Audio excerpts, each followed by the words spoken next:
ymddiheuriadau Anwen?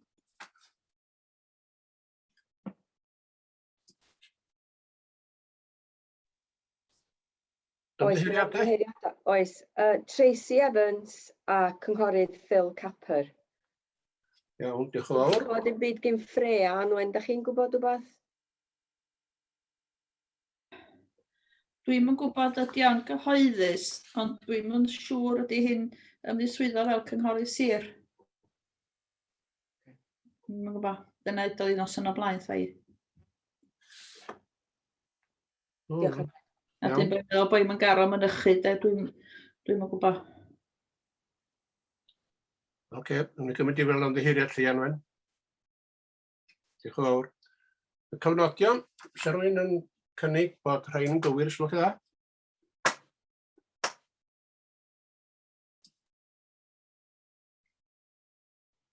Edgar di cynnig, Seilydd. Tim yn eiliad, diolch yn iawn, a di fawr hefyd. Beth yn codi ar cyfnodion? Sori, cyn mynd ymlaen i'r cyfnodion, mae yna eitem datgan diddordeb. Ar o gynnau, oes mae yna hefyd. Oes rhywun datgan diddordeb?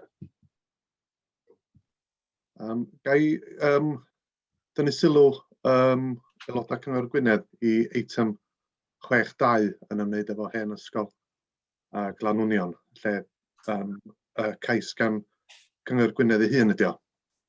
A felly mae o felly yn eitem lle da chi'n datgan diddordeb a mae'r diddordeb yn un lle sydd yn lle da chi'n yn un rhagfarnllyd.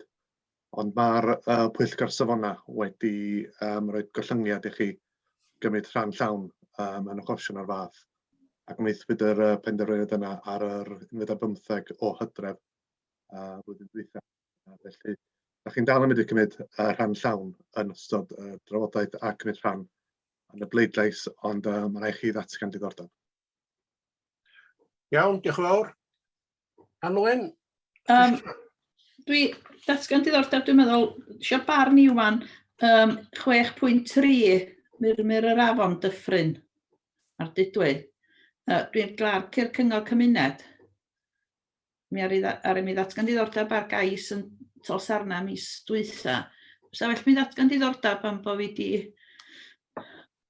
bod yn y trafodaethau o'r cynghorwyr. Mae'r ffaith bod chi wedi cymryd rhan yn y drafodaeth ddim yn ei hun yn reswm i ddatgan diddordeb. Ond mae'n dibynnu wrth gwrs be ddywedwyd gennych chi yn ystod yr cyfarfod. Dwi'n yn dweud dim byd. Os chi wedi datgan barn neu os Anwen wedi dod i'r casgliad bod chi wedi gwneud penderfyniad un ffordd neu llall yn dilyn y drafodaeth yna, yn amlwg os ydych chi'n gorfod datgan. Clark, dwi'n gwybod dwi wedi gwneud i sgwennu be maen nhw ddweud. Felly mae'n iawn i chdi gymryd rhan. Oce, diolch. Diolch yn iawn. Reit, ar y cyfnodion oedden ni ddwysa, mae'n ei gynnig gyda gilydd bod ni'n derbyn y cyfnodion. Pawb gydweld o hynna? Byso'r llaw felen, ysgolwch chi dda?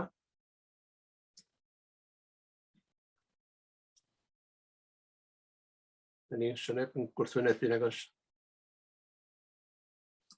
Iawn, diolch yn iawn. Adroddiad y cyfarwyddwr cynllunio. Paneli ymweld. Ia, fi sy'n cymryd yr eitem yma, diolch yn fawr iawn. Mae o yn adroddiad eitha byr, na'n cymryd hir ar hwn. Nes i sgwennu fo oherwydd o'n i sy'n teimlo wrach mae o'n adlewyrchiad o lle ydyn ni rwan o ran y sefyllfa Covid. Bydd yr aelodau'n cofio jyst fel athyn ni fewn i'r cyfnod clo dwytha ryw flwyddyn yn ôl, dda'n ni benderfynu lleihau niferoedd ar y paneli ymweld ac oedd o jyst enwebu 3 aelod i fynd allan i bob panel yn y Pwyllgor.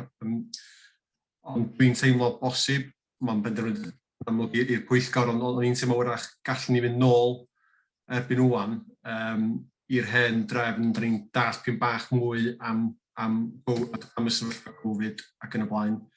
A dwi'n teimlo bosib bydd o'n iawn i gael hyd at 9 aelod sef yr hen drefn i fynd allan i safleoedd i weld fel panel ymweld.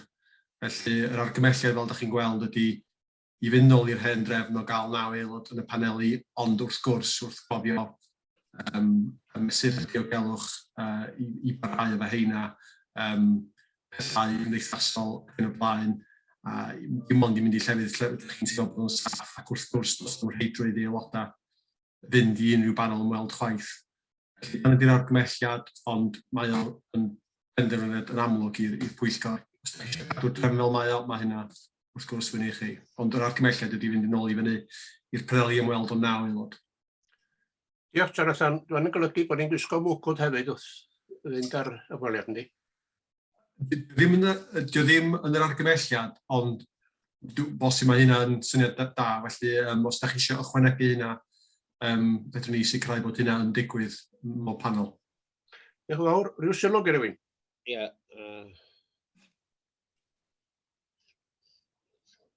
Dwi'n efo mwgwd, dyda ddim yn argymelliad gan y Llywodraeth, felly dwi'n meddwl pwrpas o roed o fewn. Ond os di rhywun yn dymuno gwisgo mwgwd, mae hawl hyn ti rhywun gwisgo mwgwd ydy. Brian? Ych chi ar fyd, Brian? I was going to propose that we accept the recommendation. Ni, rwy'n eilio? Ie. John eilio. Gethin sy'n siarad? Eilio ni. Eilio, oce. Reit, rwy'n sy'n siarad, fel un law arall i fyny. O'n ni bleidles felly bod ni'n derbyn yr argymelliad. Di pawb o blaid, dewch i ddangos o'r llaw fel ens, gwlwch chi dda. Dyna ni, hwnna di gario.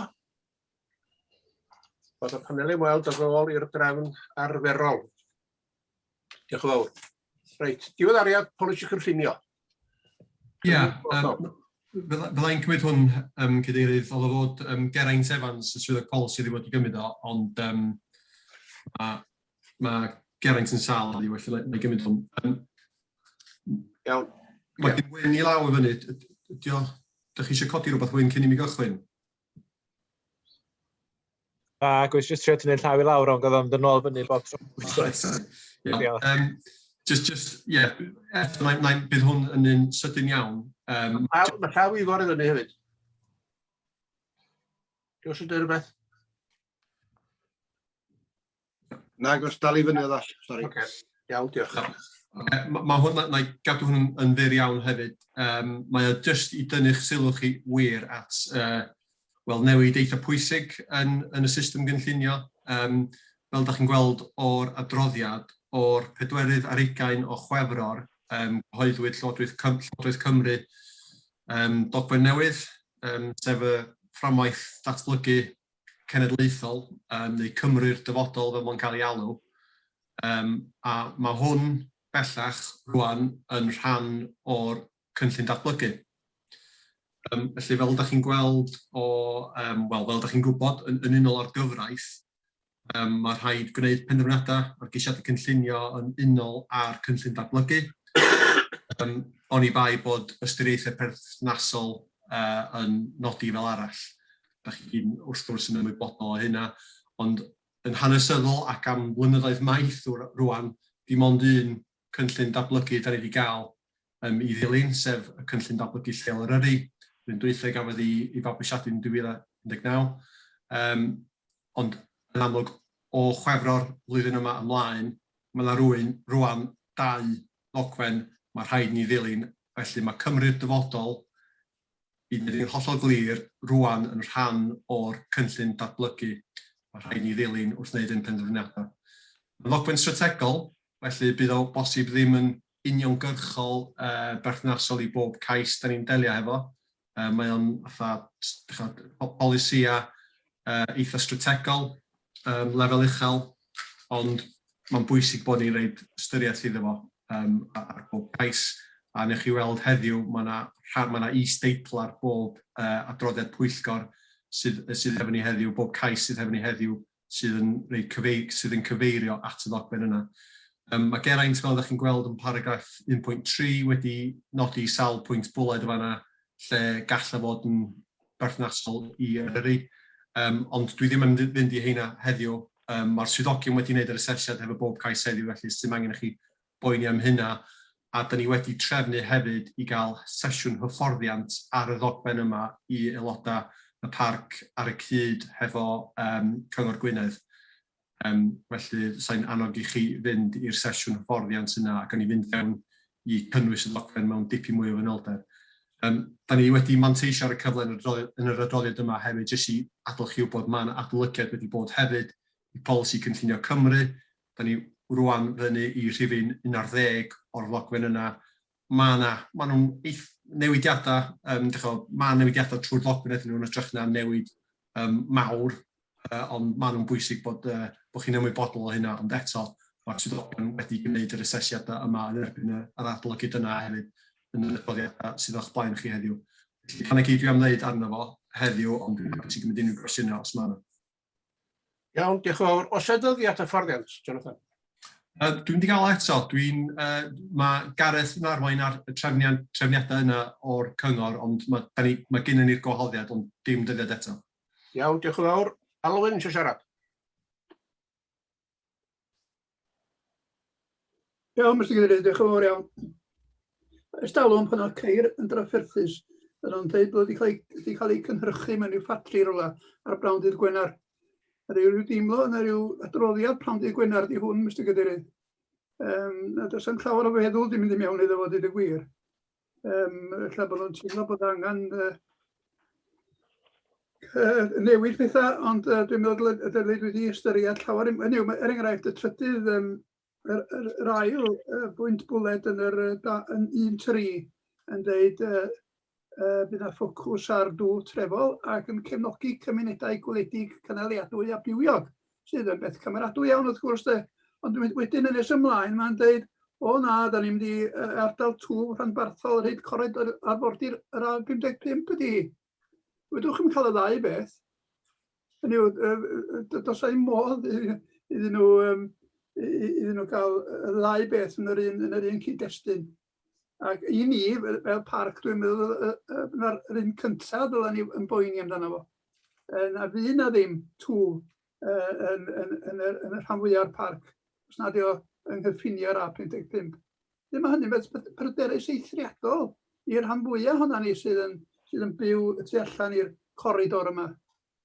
Ac mae yna yw gyfeiriad bach yn y diwedd gefnogi trawsfynydd mewn egwyddor. Ond i be, dwi'n siŵr iawn, be fydd hynny yn y diwedd. Bod o'n cael ei ddweud o hyd ag o hyd, o na ddatblygiadau yn di fod yn trawsfynydd sy'n mynd o fydd economaidd i'r ardal. Ond dwi eto i weld unrhyw fath o symudiad i lawr o fo yn amser gyda. Felly wedi ymladau felly sy'n gen i, iawn, dwi'n am dim bod angen smwddio dros y rhai o'r brycha yn yr cynllun datblygu, ond yn sicr mae yna lot fwy o waith meddwl yn ys yma gwneud hynny. Ac ar ben hynny, does am cyfeiriad o gwbl tuag at yn diwylliant ni, yn hiaith ni.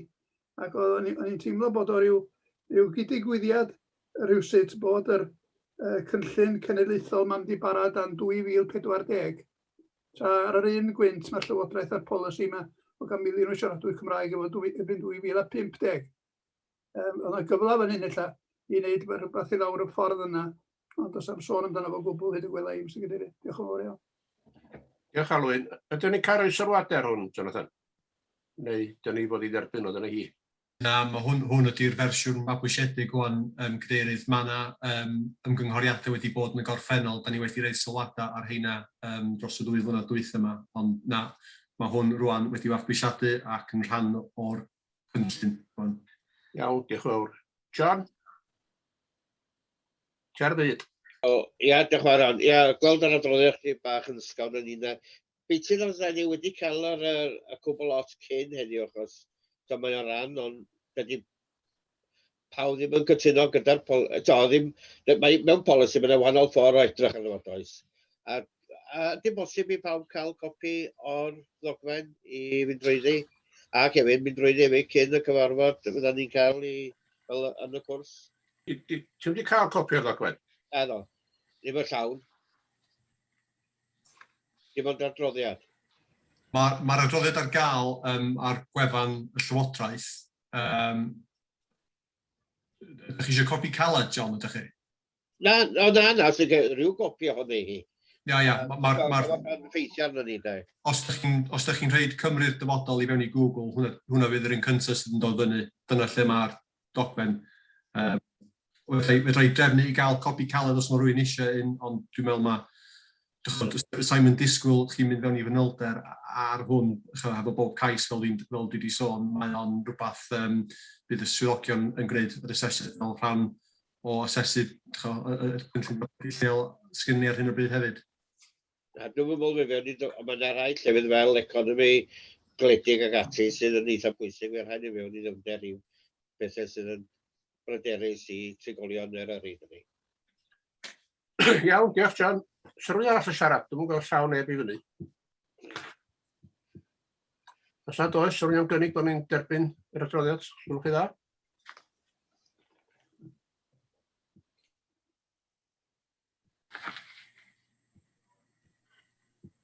Nag oes? Oes o John? O na. Ac Edgar. Oce, iawn, pob o blaid, ddewch chi ddangos os gwelwch chi dda.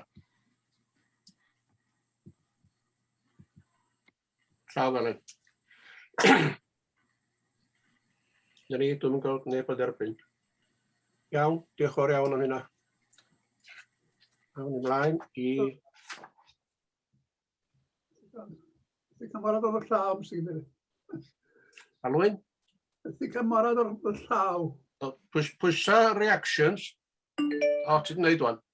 Dwi wedi gwneud i bawb wan. O, diolch o'r iawn. Iawn, diolch yn fawr. Awn ymlaen felly i'r eitem 6.1, Nyth Robin, ym Mhant Eidal Aberdyfi. Iona, ia, sgwch chi dda? Ie, diolch Mr Gay, na jyst cael yr cyflwyniad fyny.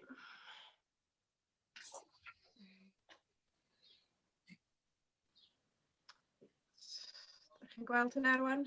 Da. Da iawn. Reit, y cais yma ar gyfer adeiladu anedd mentrefnedig yn Nyth Robin tu allan i Aberdyfi. Mae Nyth Robin yn safle garafan a gwersylla wedi sefydlu tua 2 milltir i'r dwyrain o Aberdyfi. Mae'r cais yma ar gyfer anedd mentrefnedig ar gyfer perchnogion y safle. I leoli yng nghefn yr adeilad derbynfa presennol. Mae'r defnyddiau allanol yn gymysgedd o gladdu'n carreg a pren o dan to llechi. Mae yna dipyn o hanes ar y safle yma. Mae'r safle gyda caniatâd cynllunio ar gyfer 13 o garafannau teithiol a 4 pabell am 11 mis o'r flwyddyn. Mae yna 2 cais blaenorol wedi bod am anedd mentrefnedig. Mae 2 wedi cael ei wrthod o blaen, a bob cais dilynol wedi darparu gwybodaeth ychwanegol i gefnogi y achos, ond yn anffodus dyn nhw ddim wedi bod yn llwyddiannus bob tro i gyfiawnhau yn llawn yr angen hanfodol am anedd sydd yn gysylltiedig ar bentrefnedig. Dwi eisiau pwyntio allan dydy'r un o'r 2 penderfyniad wedi cael ei apelio i'r arolygaeth cynllunio chwaith. Felly, mae'n bwysig cofio bod polisïau cenedlaethol a lleol y cryf yn erbyn adeiladu anedd newydd yng Nghenglau Agored heb cyfiawnad cryf. Felly, mwyn i'r awdurdod wneud yr asesiad yn llawn ac effeithiol, mae tan 6 yn nodi bod angen ystyried 5 profion. Y prif brawf yn archos hwn i ddechrau ydy y prawf swyddogaethol.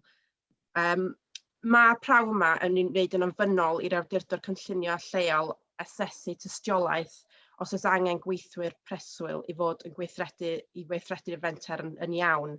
Hynny ydy bod yna rhywun ar y safle 24 awr y diwrnod, bob diwrnod y flwyddyn. Mae'r ymgeisydd wedi darparu rhesymau pam bod nhw ar farn bod yn angen rheidiol i weithio fod ar y safle ar bob adeg. Mae hyn wedi cael ei nodi'n llawn yn y ddogfen gan yr ymgeisydd ac yn yr adroddiad. Ond mae hynna'n cynnwys rheoli archebion, gweinyddiaeth, deliau gyda cwsmeriaid, cynnal a chadw ar y safle, sefyllfaoedd annisgwyl sydd yn codi ag ar gyfer diogelwch. Mae'r ymgeisydd yn nodi fod y fenterwledig yn cynnwys tair elfen, y maes gwersylla llynnoedd pysgota a rheoli coetir, ond y maes gwersylla ydy'r prif ynhonnell busnes a'r incwm y fenter, ac felly ar y maes gwersylla mae'r asesiad yn cael ei wneud yn bennaf.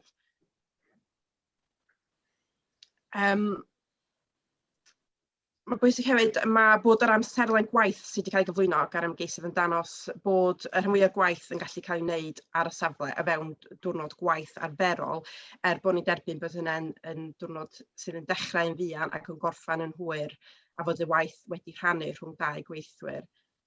Ac felly mwyn bod yn llwyddiannus gyda cais, mae'n hanfodol bod yr angen swyddogaethol wedi gyfiawnhau. Da ni'n derbyn bod presenoldeb parhaol ar y safle yn dymunol, ond yn ffodus, da ni o'r farn bod y tystiolaeth sydd wedi cael ei gyflwyno hyd yn hyn yn methu danos bod y presenoldeb parhaol yn hanfodol ar gyfer gweithiau priodol y fenter 24 awr y dydd trwy gydol y flwyddyn. Mae'r gwybodaeth gyda'r cais yma, bod o da ni'n ystyried bod unrhyw gwybodaeth ychwanegol sylweddol wedi cael ei gyflwyno i esgyn canlyniad blaenorol ar y ceisiadau blaenorol. I fynd yn sydyn dros yr profion eraill, mae swyddogion yn fodlon yn hapus gyda bod yr ymgeisydd wedi bodloni'r prawf amser ariannol a'r prawf gofynion cynllunio arferol eraill. Hynny, da ni'n hapus bod y maint yr anedd yn dderbyniol a dyluniad yn dderbyniol. Mae yna cwestiwn bod y prawf anheddau eraill ddim wedi cael ei gyfiawnhau yn llawn.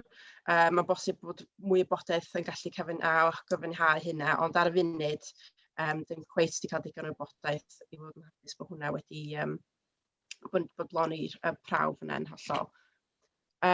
Felly, ystyried nad ydy'r angen swyddogaethol am yr anedd ar y safle i ddarparu ar gyfer gweithwyr menterwledig yn barhaol wedi gyfiawnhau. Ar sail hynny, mae'r cynnig yn gwrthdaro â polisi cenedlaethol Cymru a polisïau lleol Eryri hefyd. Diolch. Felly ydy gwrthod. Mae'r ddau eisiau siarad, a cyn mynd i fanno, gai groesawu Owain i'r Pwyllgor, a mae wedi pwysleisio i ddeud bod o wedi ymuno cyn i ni ddechrau trafod hwn, felly mae'n cael pleidleisio. Ar ail, beth sydd genna i ydy mae John wedi gofyn i mi ddeud wrthych chi, mae o lawr fan hyn bod John wedi galw hwn i bwyllgor, ond ar gais Dewi Owen, aelod lleol Cyngor Gwynedd mae wedi afo fewn. Diolch yn fawr. Gawn ni ler yr argymhelliad o'r sgrin, slwch chi dda, fel bod ni'n gweld pawb. Ydy, i'r dim, diolch yn fawr.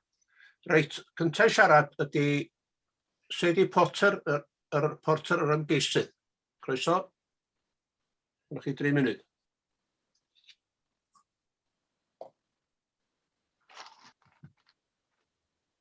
Dwi'n gadael Sadie mewn o'n.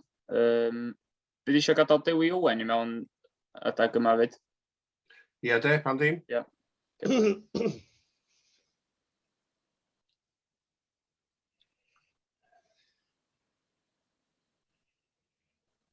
A Dewi a Sadie yma o'n.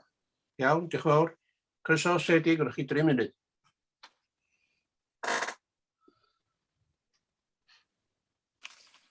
Bore da, Sadie dwi.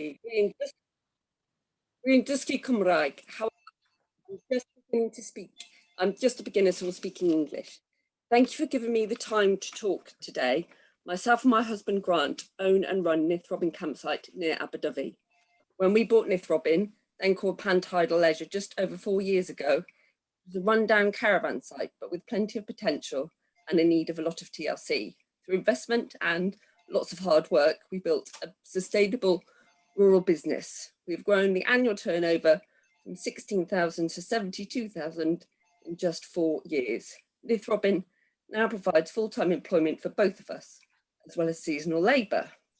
After taking over, we quickly realised the need to be on site most of the time, as well as carrying out the functional day-to-day duties required and ensuring the safety and welfare of our guests. There is also the issue of site security. Also, having invested significantly in the business, walking away every evening for the night, leaving a site full of people was not a welcome scenario. As such, we temporarily live in a caravan on site, which also acts as staff welfare facilities. And because we're on hand most of the time, we're able to prevent many issues from escalating. This is why we've applied for planning for a rural enterprise dwelling.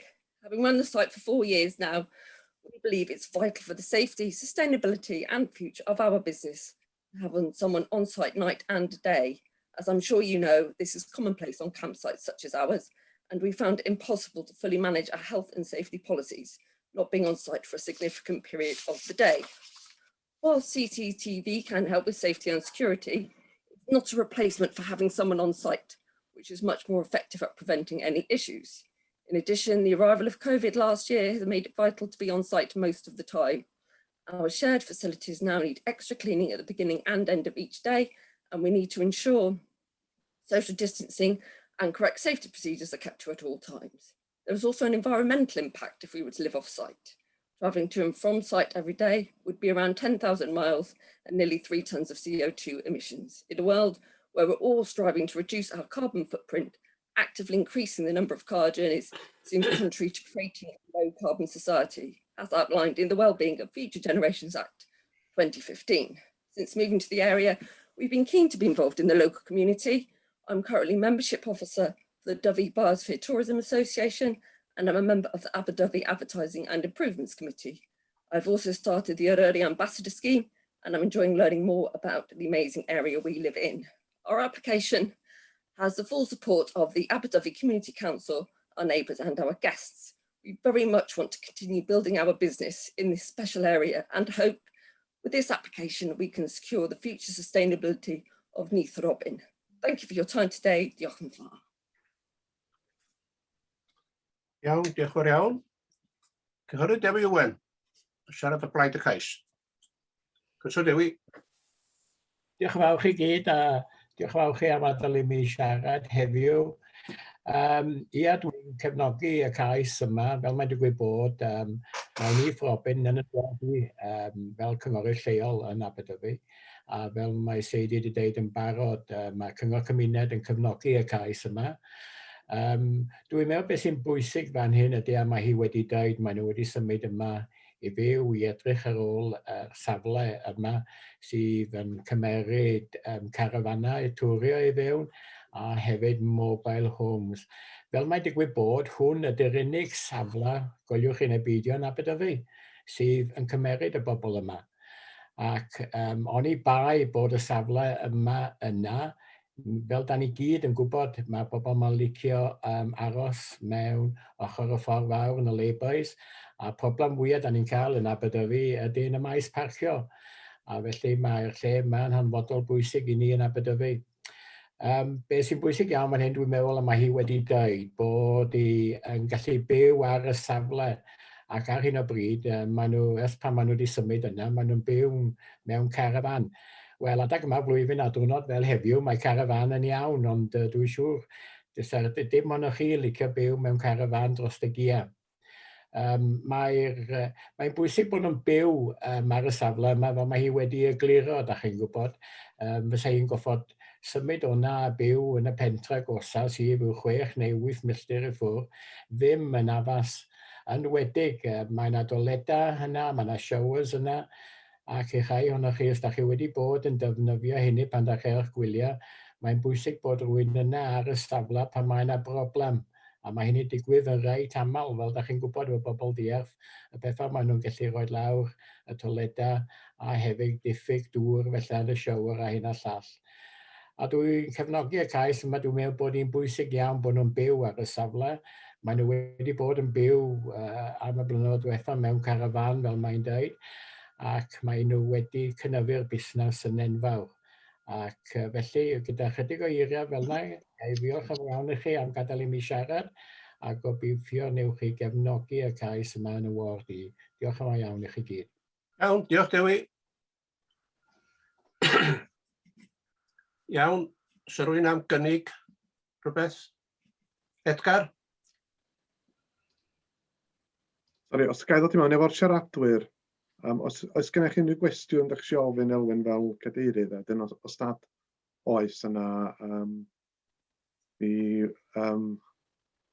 dydy hon ddim yn gyfarfod cyhoeddus, felly os rwy'n awgrymu wrach bod yn addas wedyn bod nhw'n cael eu tynnu ffwrdd o'r Pwyllgor.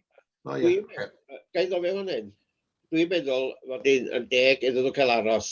Mae Cyngor Gwynedd yn recordio fo fyw, mae Conwy dwi'n meddwl yn recordio fo fyw. Da ni'n guddiedig fan hyn.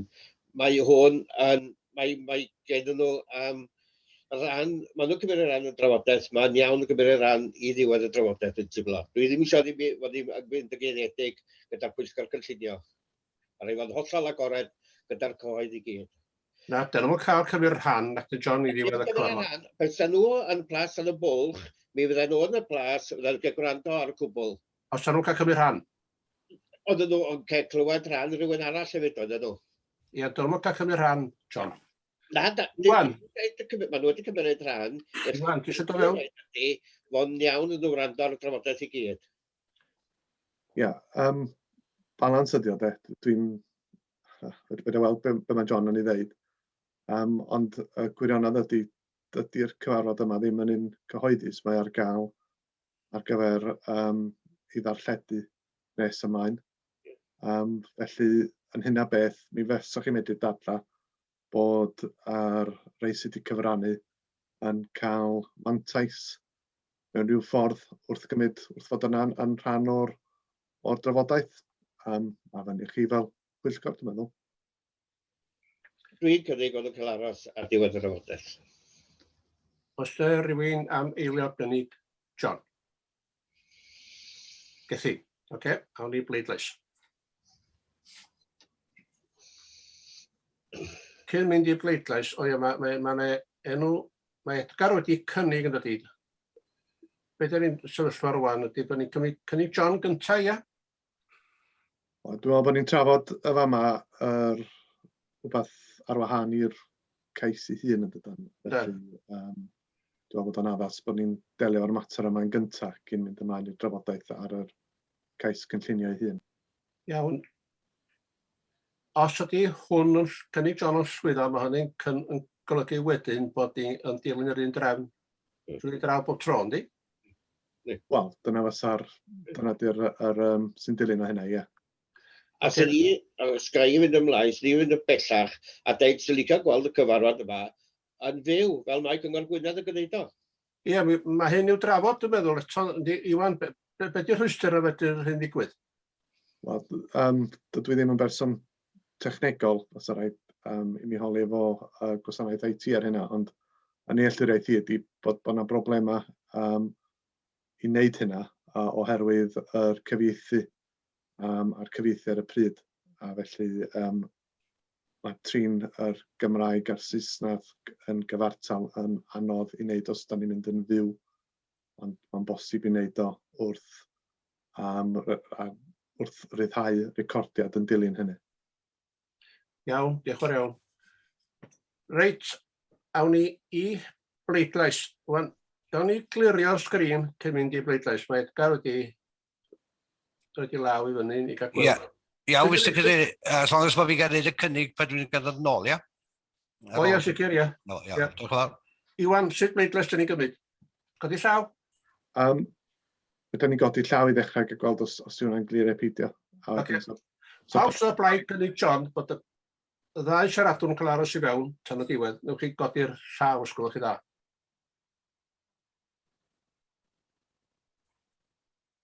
Mae 4 yn fanna.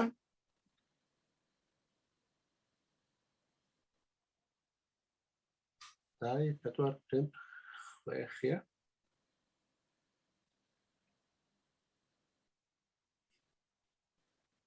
Ydyn ni Iwan, eglurhad, ydyn ni'n defnyddio saith werdd ar croes goch fan hyn na jyst codi llaw? Beth yw'r peth gorau?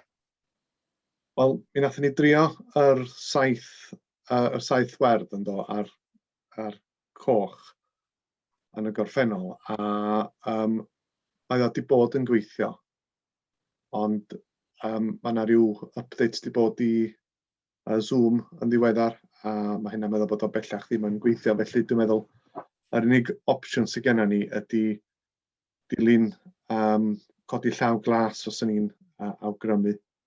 Mae ar gael yn yr rhestr participants. A wedyn bod ni'n cyfri rei sydd o blaid, a wedyn os yna ddim, ac wedyn pleidleisio pawb yn erbyn wedyn. Mae hynna'n glir. Neu os da ni'n rhagweld bod yn mynd i fod yn drafodaeth tyn, yna fysa'n dderbyniol hefyd mynd rownd a gofyn yn unigol i bobl beth di pleidlais nhw. Oce, mae yna 9 llaw i fyny ar hyn o bryd. Sy'n golygu bod o blaid cynnig John, ie? 2, 4, 6. Ie, gan ystyried bod yna 2 wedi datganafod yn y cyfarfod. Mae hynny wedi gario felly yn dydi. Na ni, oce, iawn. 40 sy'n yma o aelodau. Sut? 40 o aelodau sy'n yma heddiw. O reit, oce, mae wedi gario.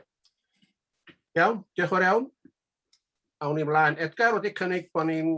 Tyd o'r cynnig eto, Edgar, bod ni'n derbyn adroddiad, ie?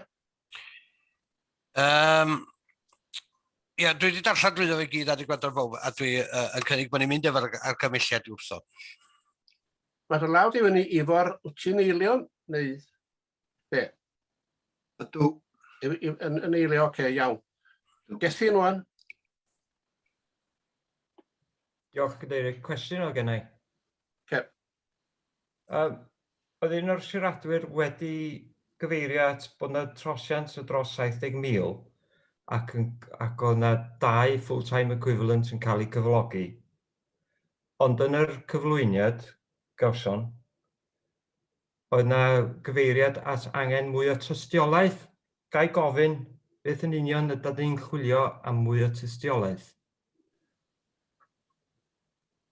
Iawn. Y mwy o tystiolaeth o'n i'n cyfeirio at oedd o ran y prawf bod yna eiddo arall ar gael yn yr ardal. Maen nhw wedi... o ran, da ni'n cwestiynu yr amser ar faint o bobl oedd angen, faint oedd yn cyflogi. Da ni'n cwestiynu yr angen o bod rhywun yna trwy dydd, bob dydd, 24 awr o diwrnod. Da ni'n cwestiynu faint o bobl sydd angen, faint o bobl sy'n gweithio ar y safle hun. Iawn, diolch yn fawr. Alwyn, wyt ti eisiau siarad o? Ti'n law fel ni fyny rwan. Os gwelwch yn dda, Mr Cadeirydd. Ie, ddim yn gwybod faint o geisiadau fel hyn wedi bod o flaen y Pwyllgor yma yn y cyfnod dwi wedi cael y fraint o fod yma. Ac sy'n meddwl faint o bunudau, faint o oriau da ni wedi dreulio yn trafod y prawf ariannol. Hwn oedd yr llunio'n mesur. Hwn yn o'r adroddiad yma, 3-15, mae'r ymgeiswyr fan hyn yn bodloni y llunio'n mesur yna. Ar ben hynny, does na ddim adeilad, ddim troedle adeilad arall yn y cyffiniau, yn y libart sydd yn ateb y dibenion. Felly, hyd y gwela i, o brof mwyaf ydy maint y cais, maint yr adeilad arfaethiedig. A dwi ddim yn cadw at cydymffurio maint unedau fforddiadwy. Os na fodd fan hyn mynd i drafod gyda'r ymgeiswyr, da ni wedi digwydd yn barod ynglyn â maint yr datblygiad. Os oes gyfaddawd o fan hyn, ytrach na bod ni yn gwrthod y peth felly, yn syth. Mae'r cwestiwn ydi o. Iona, fod i fewn? Ie, da ni ddim hefo cwestiwn, mi oedd yna mi o na pryderon o'r ungol maint yr cyfer cais blaenorol, maen nhw wedi dod dros hynna. Felly, da ni ddim hefo dim pryderon o ran maint, mae hynna'n cyd-fynd â'r polisi. Be da ni ddim yn hapus efo ydy bod nhw ddim wedi profi'r angen bod nhw angen tŷ ar y safle. Da ni'n gwestiynu'r maint. Da ni'n hapus bod o maint wedi cael ei newid ers y cais dwytha. Iawn, diolch yn fawr. Ifor, dalaw di fyny, ti eisiau siarad? Os gwelwch yma. Ie, beth sy'n sticio allan mwy na'm byd yn y cais yma ydy y ffaith bod o flaen yr adran 3 gwaith, 4 o blaen, a bod wedi cael ei wrthod, ond nhw ddim wedi dod yn dol mewn y broses apel. Os yna rheswm am hynny i hwnna, dwi'n methu rhywbeth yma. Da ni ddim yn gwybod pam dyn nhw ddim wedi bod. Da ni wedi bod yn cynghori yn nhw'n wneud hynny, ond hyd yn hyn, dyn nhw ddim wedi apelio. Ond dwi ddim yn gwybod y reswm. So, sy'n byd penodol? Na, dwi ddim yn ymwybodol o dim byd na. Iawn, diolch. Iawn, diolch yn fawr. John? Diolch yn fawr iawn. Ia, dwi yn gwrthod yr argymelliad ac yn cefnogi'r cais yma. Un rheswm ydy fod o'n cael ei wrthod ac dydy hwn ddim yn rheswm polisi barn personol ydy hwn. Dwi'n teimlo mae yna ddigon o resymau pam o rywun eisiau cefnogi'r cais yma. Late night noise, nosweithiau pan mae'n sŵn ac ati neb yna, medical, dyn ni'n ganol Covid, rhaid defnyddio'r toiledau, mae rhaid i'r toiledau cael ei glanhau yn aml. Da ni mewn byd gwahanol ac oedden ni blwyddyn yn ôl. Ac mae o'n bwysicach heddiw i'r rywun fod ar y safle erioed. A beth arall ydy, da ni wedi cael cwyn o hyd a dwi'n nabod Aberdyfi dda iawn. Dwi'n rhaid sy'n cynrychioli'r ardal o'n y parc neu gwir. Mae yna campervans a carafanau yn bob man, fel oedd yr aelod lleol yn dweud. Be swn i'n dweud, sef caniatau hwn a gofyn yn nhw, ellwch chi gymryd fwy o carafanau, ellwch chi gymryd fwy o campervans. Sef well gan ei weld nhw yn Nyth Robin ac ar ei dochrau'r blymu ffirma. Maen nhw'n mynd i greu'r economi, maen nhw'n mynd i greu bywoliaeth a mynd i gyflogi fwy o bobl. Dyna beth ydy eisiau y parc, ddim ochr negyddol a ddim eisiau twristiaeth. Da ni eisiau nhw yma, da ni eisiau lle fynd nhw aros hefyd. Byddwch plis, newch chi plis fod yn adeiladol ac edrych ar ôl twristiaeth mae'r ôl nhw ddod. Mae'r rhaid i gael fynd nhw aros. Mwy o lefydd fel hyn yn eisiau, ddim llai, felly dwi'n gefnogi'r cais yma. Diolch, John. Ga i gywiro rhywbeth o ti wedi dweud yn fan'na, dydy o ddim yn gwrthdara'r pholisi. Yn yr argymelliad mae o'n dweud mae'r cais hwn yn gwrthdara'r pholisi Cynllunio Cymru. Be dwi'n dweud ydy barn personol ydy hwnnw. Na, gef dweud y pholisi ar y ti dweud. Mae swyddog yn dweud fod o'n erbyn. Dwi'n dweud fod o ddim yn erbyn achos mae'n ddigon o evidence yma. Mae yn erbyn polisi Cynllunio dathlu'r argymelliad. Yn dy farn di, o ddim yn y marn di. Mae'n ddigon evidence fan hyn. So, flooding, coed yn cwmpo rhyw garafan o falle mae'n rhaid i nhw fod yna. So, mae'n ddigon o fan hyn, a mae'n site eitha maint o 70 acres, 13 o garafan teithiol, 4 lle tentia. Mae eisiau gwneud o'n y fwy, sy'n eisiau gwneud o'n llai. Iawn, diolch John. Dim ond atgoffa di, mae gen y parc polisiau. Brian Angell? Brian? Thank you, Chairman. I had some similar concerns to those raised by Ebrill, although I can see both sides of the argument here, but I have a question really in relation to the fact this has come before the authority 3 previous occasions and been rejected, as I understand it, also on the functional need.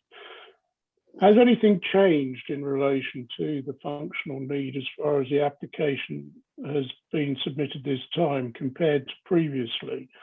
Either, in relation to it being more closely met or even, just no change at all?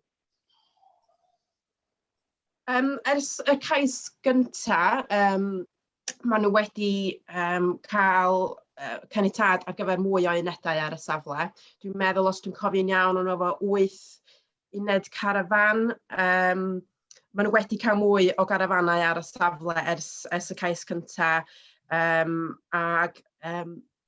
A mae yna mwy o wybodaeth wedi cael ei gynnwys, ond eto ddim yn ddigonol. Y gwahaniaeth mwyaf rhwng y cais yma a cais dwytha oedd mi o yna ail reswm i wrthod y cais dwytha o ran maint yr adeilad. Maen nhw wedi dod dros hynna, ond yn ffodus dyn nhw ddim wedi dod dros yr rheswm gwrthod cyntaf o ran yr angen. Iawn, diolch yn fawr. Iawn, Brian. Gethin. Diolch, Cadeirydd. Ie, y prawf swyddogaethol, rhaid fi codi hefyd, cofia y pethau wedi newid.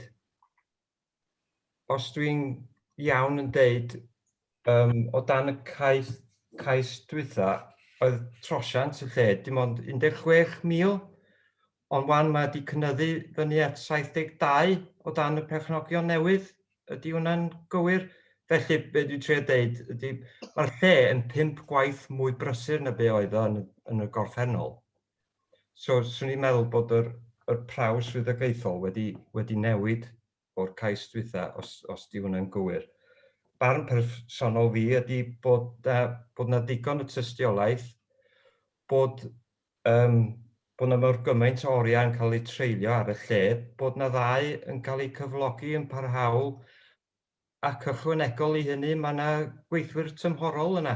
So mae'r oriau i rhedeg y safle, mae'n siŵr bod na digon o tystiolaeth yna i fi, anyway, i cyfiawnhau'r ac i cymeradwyo'r cais. Diolch. Iawn, diolch, Gethin. Owain. Diolch, Mr Cadeirydd, ac ymddiheuriadau bawb yn bod yn colli rhan gyntaf yr Pwyllgor. Y 2 bwynt o'n eisiau codi, un oedd jyst i atgoffa bobl o ran pam y deithwyd ac tan 6 allan, enw i wneud eithriadau prin iawn i ddatblygu tai tu allan i canolfanna trefol neu pentrefol. Ac oherwydd hynny, mae yna ganllawiau eitha caeth o ran profi pam dylwn ni wneud hynny. Yn pryder i ydy, mae yna sawl maes carafana, mae yna sawl maes pebyll, mae yna sawl clwstwr o dau hunan arlwyol. Fysa gallu bod yn union rhan sefyllfa hwnna, lle fysa nhw'n dweud, da ni angen cyfiawnhau cael tŷ ar y safle. Felly dwi wedi bod yn edrych yn eitha ofalus o ran y prawf swyddogaethol. A rhaid mi ddweud, dwi'n cytuno efo'r swyddog, dwi'n meddwl bod yna ddigon o dystiolaeth yma i ddangos bod yr angen neu fod yna 4 awr ar 20. Yr ail bwynt ydy o ran yr prawf ariannol, a dwi'n tynnu sylw at paragraff 3.15. Ar sail y dystiolaeth dwi wedi gweld, fedra i ddim cael yn argyhoeddi bod yr prawf ariannol wedi fodloni. Os da chi'n edrych ar yr ffigurau sydd wedi gyflwyno yn atodiad 8, maen nhw'n fras iawn, does na ddim eglurhad o be ydy'r costau sydd yn hlwm wrth y busnes. Dwi'n synnu bod nhw mor isel o gymharu efo gweithgareddau sydd yn digwydd ar y safle. Ac does am awgrym bod hyn yn cymryd i ystyriaeth y benthyciad y talu llog ac cyfalaf yn ôl o hynny. Felly, hynny yw os oes modd dod i fyny efo mwy o dystiolaeth ar y ddwy yna, fyswn i'n barod i ail ystyried, ond ar hyn o bryd fedra i ddim cefnogi'r cais a fydda i'n mynd efo'r argymelliad. Diolch Owain. Sara?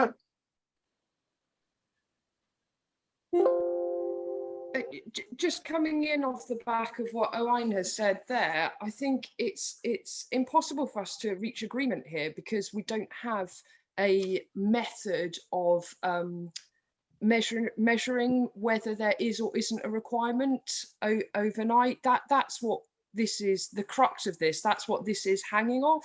And we're all using our own and different subjective ways of measuring whether there is a need or not. So unless we can agree, a definite objective way to measure this, we're not going to, be considering this fairly, I don't think. I think we need a way of measuring whether there is or isn't a need, because that's where we're disagreeing here, and we've all coming at it differently. Iawn, diolch. Sara? Sylwi arall y siarad? Dwi'n yn gweld llaw, neb i fyny felly. Iawn, barod di bleidlais felly.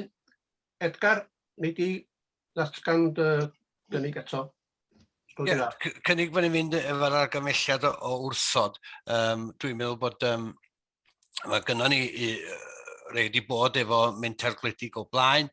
Mae'r rheola'n gaeth ac nathon ni wrthod, a dwi'n meddwl bod ni'n wrthod hwn hefyd. Iawn, diolch yn fawr. Iwan, sut dyn ni'n pleidleisio?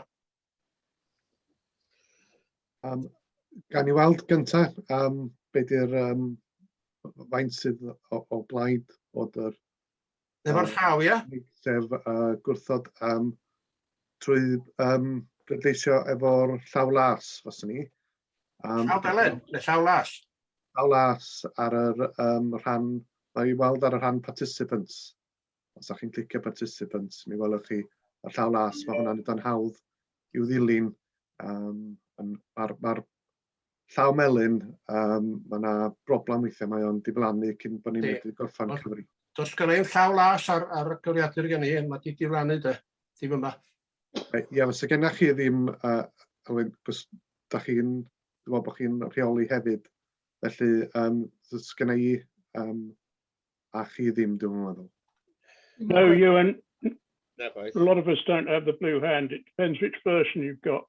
Okay, in that case, be os yw'n grymu felly di oherwydd mae'n debygol o fod yn bleidlais agos mynd rownd pawb ac gofyn be di'r pa ffordd ma'n mynd. Chi, sy'n dweud hwn, Iwan? Y cadeirydd sydd bod yn y gorffennol, ond... A fi'n ai, sy'ch chi isio? Mae'n gwneud chi? Ie, nawn ni sticio drefn blaenorol, dwi'n meddwl, ie. A be di honno? Y cadeirydd sydd wedi bod yn arfer mynd. Reit, sy'n bach o'n ar i mynd yn ôl i gadweld. Ffria ddim yma. Dwi'n mynd efo'r cynnig, sef derbyn yr gymhelliad Alwyn. Alwyn Griffith. Siar byd? Yn erbyn y cynnig. Oce. Anwen? Yn erbyn y cynnig. Judith? Atal. Edgar? O blaid y cynnig. Elfed? Tal. John Pugh? Erbyn. Erbyn. Gethin? Erbyn. Reit, Phil Gapring yma. Wyn? Blaid y cynnig. Ifor Glyn? Blaid y cynnig. O blaid. Brian? I'm going with the recommendation as recommended, in favour of the recommendation. Okay, diolch yn fawr. Sarah? Erbyn.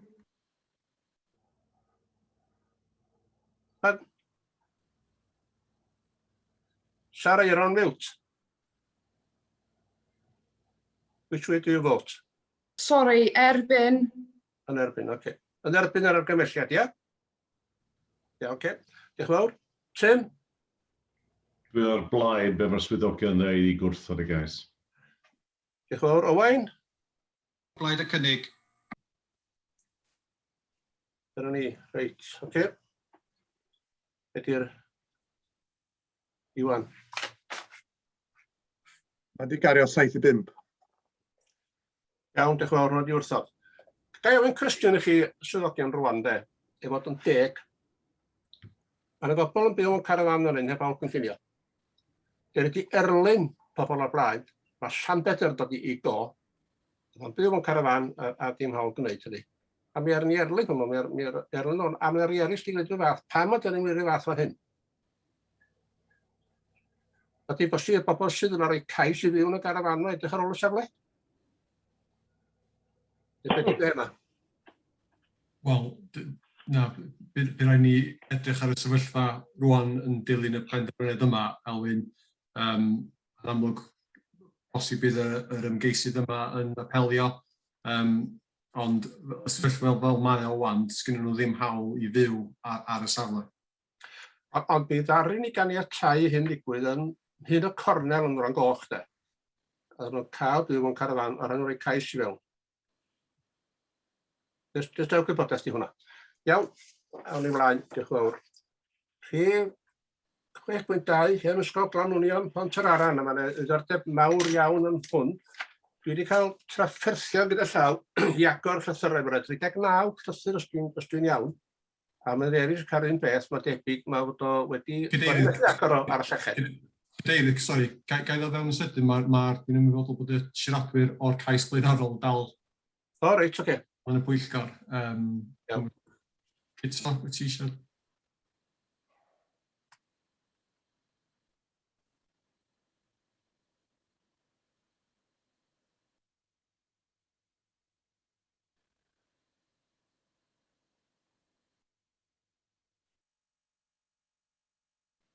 Dyna'n iawn rwan i gario ymlaen.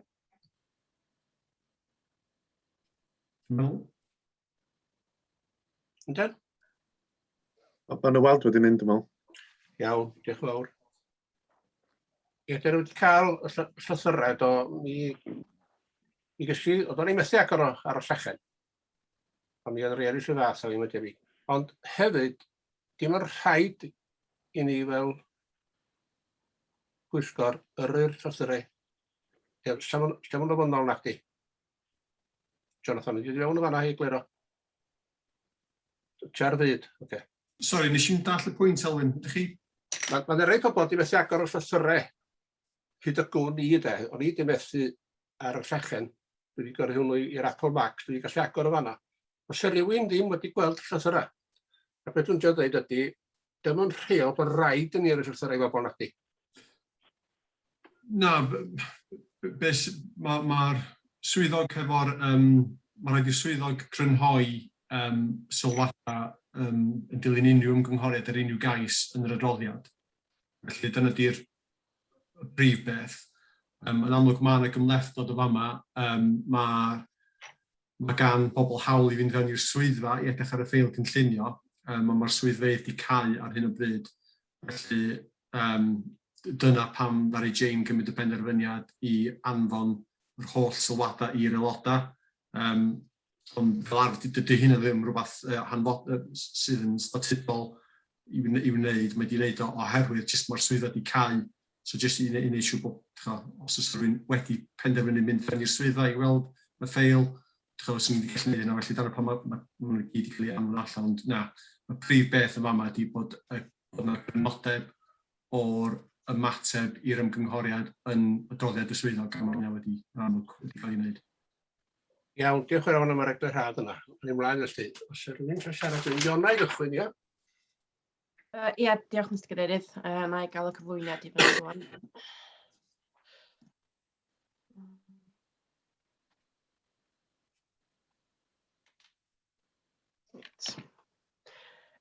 Mae cais yma ar gyfer dymchwel hen ysgol, hen adeilad ysgol, Glanwnion, Dolgellau, ac adeiladu 5 uned byw a chymorth, 1 uned cymorth, swyddfa a gwaith cysylltiedig. Mae'r safle yn cynnwys yr adeilad, y hen ysgol adeilad, sydd wedi bod yn wag ers dros 10 mlynedd. Mae wedi leoli mewn ardal breswyl bennaf, ond mae yna, ddech chi'n gweld uned diwydiannol Hughes Gray a co-op i'r gogledd. Mae'r safle wedi leoli'n agos at ganol y dref, ond o tu allan i'r ardal gadwraeth sydd wedi dynodi mewn gwyrdd ar y cynllun. Mae'r adeilad yn ysgol garreg traddodiadol gyda to llechi sydd wedi leoli yn ganol y safle gyda tarmac o'i amgylch. Mae yna waliau gerrig o gwmpas y safle gan gynnwys ar hyd y cefn. Mae'r datblygiad arfaethedig ar gyfer dymchwel yr adeilad ac wedi 5 uned. Mae'n cynnwys hefyd gwaith Cynllunio ac i greu 2 lle parcio i staff yn y cefn. Mae'r unedau wedi dilynio fel adeilad unllawr o fewn siap U. Mae'r edrychiad blaen ar talcenni sydd yn gwynebu'r cefn i gorchuddio gyda cerrig sydd wedi cael ei ail-ddefnyddio o'r adeilad presennol. Bydd bob uned yn cynnwys gegin, ystafell fyw bach, ystafell wely sengol ag ystafell molchi. Mae bob uned tua 23 metr sgwâr.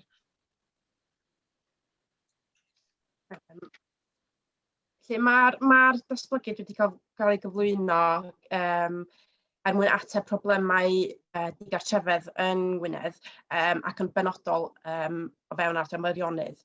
Y bwriad ydy bod preswylwyr yr unedau sydd mewn wir angen help i osgoi yn digartref i aros yna am gyfnod byr cyn cael ei symud, cyn cael hyd i llety mwy parhaol.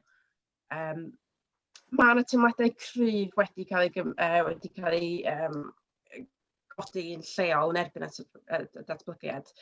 So na i ddechrau efo prif ystyriaeth a mynd trwy'r ystyriaethau eraill fesul 1 ac yn gyfeirio at y pryderon sydd wedi cael ei godi. Felly, y prif ystyriaeth ydy bod angen cael cydbwysedd o golli'r adeilad traddodiadol bydd sicrhau llety addas i unigolion bregus sy'n gwynebu digartrefedd yn yr ardal lleol. So ni'n licio nodi bod o'n bwysig nodi bod o ddim angen caniatâd cynllunio i ddymchwel yr adeilad presennol. Mae yna hawl datblygu ag ganiateir i ddymchwel o dan yr gorchymyn cynllunio Gwlad y Tref ar yr amod bod y cais am gymeradwyaeth ymlaen llaw yn cael ei gyflwyno mewn perthynas â dull dymchwel yn unig. A gan bod dymchwel yn rhan o'r datblygiad yma, mae wedi cael ei asesu, mae colli'r yr adeilad wedi cael ei asesu fel rhan o'r cais. Felly, yn gyntaf, mae yna lot o bryderon wedi cael ei godi ynglyn â colli'r adeilad traddodiadol. Mae hyn yn groes i polisi A ag F sydd yn ceisio amddiffyn trefniadaeth diwylliannol ac yr amgylchedd hanesynnol y PAC. So iawn ac i codi, bod o ddim yn yr adroddiad, mae yna dipyn o sylwadau wedi cael ei godi ynglyn â polisi datblygu saith. Mae hyn hefyd yn cyfeirio at adeiladau traddodiadol, ond mae polisi yma'n benodol at cynigion ar gyfer newid estyn neu newid defnydd adeiladau traddodiadol. Felly, mae wedi cael ei ystyried, mae'n polisi strategol MF yw'r polisi allweddol i asesu'r rhan yma o'r cais.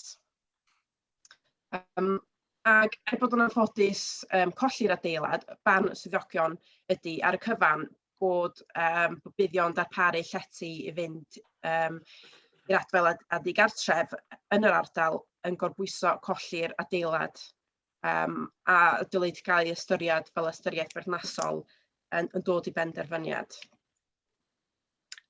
Ystyriaethau eraill sydd yn cynnwys y pryderon sydd wedi cael ei godi i'w lleoliad.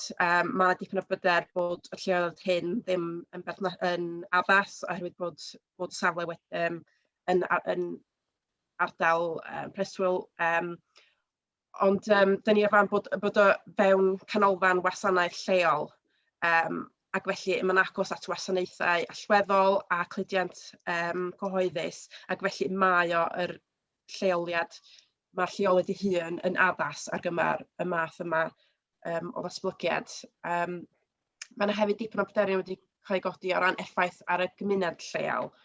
Hynny o ran effaith ar iaith Gymraeg, a'r diwylliant. Mae'r unedau i wasanaethau'r boblogaeth lleol i trio cadw pobl lleol yn yr ardal yn hytrach na gyrru nhw ymhellach i ffwrdd i ffeindio rwla addas i aros. Er mwyn wneud yn siŵr bod y unedau yn cael ei gadw ar gyfer pobl lleol, bosib gosod amod i sicrhau bod yr unigolion sy'n meddiannu'r unedau yn dod o ardal Meirionnydd gyda'r opsiwn os mae yna lle gwag ar yr amser i dderbyn o ardaloedd eraill o fewn Gwynedd. Mae'r ygeisydd wedi cytuno bod nhw'n hapus efo'r amod yma. A felly, dyn ni'n hapus bod na ddim effaith ar y cymuned lleol. Mae yna datganiad cymunedol ac ieithyddol wedi cael gyflwyno hefyd, ac Cynllunio yn efo hynna, a dyn ni'n hapus hefo ydy bod o yn gwarchod yr iaith Gymraeg, ac mae'n hefyd yn helpu cadw pobl lleol, yn cynnwys heina sy'n siarad Cymraeg, yn yr ardal lleol. Mae yna hefyd pryder mawr o ran colli parcio ac symudiadau cerbydol ychwanegol. Mae priffyrdd Cyngor Gwynedd wedi yn cynabod y bydd colli parcio ar y stryd cyhoeddus yng nghefn y safle, ond dydyn nhw ddim yn codi pryderon gyda'r trefniadau parcio, oherwydd mi fydd o yr un peth o cadw, mae yna giatia ar y cefn, felly mi fysa colli mannau parcio yr un peth a cadw y giatia yn glir ac mwyn cadw lle yn y cefn i droi rownd. Hefyd, dyn ni'n ystyried fod symudiadau traffig ychwanegol am di fod yn fach iawn wrth ystyried maint yr datblygiad, a fydda ddim yn achosi problemau priffyrdd na diogelwch. O ran effaith ar amwynder preswyl, eto mae maint y datblygiad, dyn ni'n ystyried fydd unrhyw effaith sŵn neu aflonyddwch cyffredinol yn eitha bach. Mae yna staff yn mynd i fod ar y safle trwy dydd a'r nos, ac felly os mae yna unrhyw broblemau ar y safle, mae yna staff i helpu trio fel bod yna ddim gormod o effaith ar gymdogion. O ran goredrych, mae hyn yn cael ei lleihau wrth ystyried cynllun y safle, a bydd unrhyw ffenestri sydd yn gwynebu y gymdogion cael ei gwydro yn aneglur, a bydda unrhyw golli golau hefyd yn fach. Mae'r adeilad yn llawr dipyn ac yn is na'r adeilad presennol. O ran graddfa a dyluniad, mae yna pryderon wedi cael ei godi bod yn o'r datblygiad, ond dyn ni o'r farn fod bosib darparu'r unedau ar y safle heb cael effaith niweidiol ar eiddo cyfagos yna chymeriad yr ardal. A bydd ail ddefnyddio y carreg o'r adeilad presennol yn helpu i gymhathu'r datblygiad yn ei leoliad, a dyn ni wedi gallu sicrhau gwelliannau i'r dyluniad fel bod yr unedau cael berthynas gwell gyda'r stryd ar y blaen. O ran gwella baiomrywiaeth, mae yna gofyn rwan yn Polisi Cenedlaethol Cymru i gynnwys ystyriadau gwella baiomrywiaeth gyda bob cais. Bod yna gwaith Cynllunio wedi cael ei danos ar cynllun y safle, dyn ni wedi gofyn am gynllun Cynllunio manwl. Digwydd bod, dwi wedi sylwi bod ni wedi cael e-bost jyst ar ôl 10 o gloch bore yma hefo cynllun Cynllunio. Dwi wedi cael siawns i sbio eto, ond mae bosib cynnwys yna yn yr amodau neu i gynnwys amod i sicrhau bod hynna yn cael ei cymryd lle os ydyn ni'n hapus efo'r cynllun. Mae hefyd lluniarau slymod wedi cael ei ymgymffori yn yr adeilad newydd, felly dyn ni'n hapus bod y gofyn am gwella baiomrywiaeth wedi cael ei gyflawni. Felly y casgliad ydy, a wedi ystyried yn ofalus, bod y cynnig yn groes i bolisi A, yn benodol maen prawf 1 a polisi F. Y barn o swyddogion ydy bod dadl gryf iawn o blaid yr adeilad pwrpasol newydd sy'n gorbwyso colli'r adeilad traddodiadol. Fel ydych chi'n gweld, mae'r cynnig yn cyd-fynd a polisïau eraill da ni wedi codi. Felly, yr amcymhelliad ydy rhoi caniatâd amodau perthnasol, ac yn bwysig i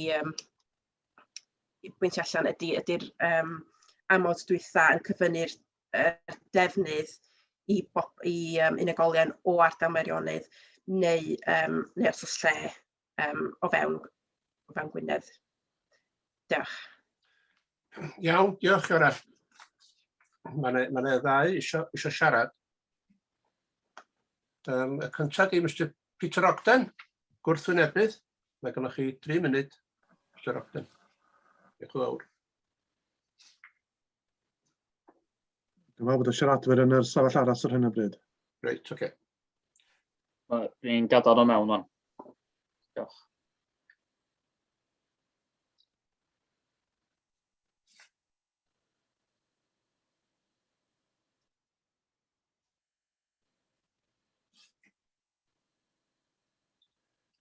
Iawn, croeso Peter. Ech chi ar fyd, you're on mute Peter.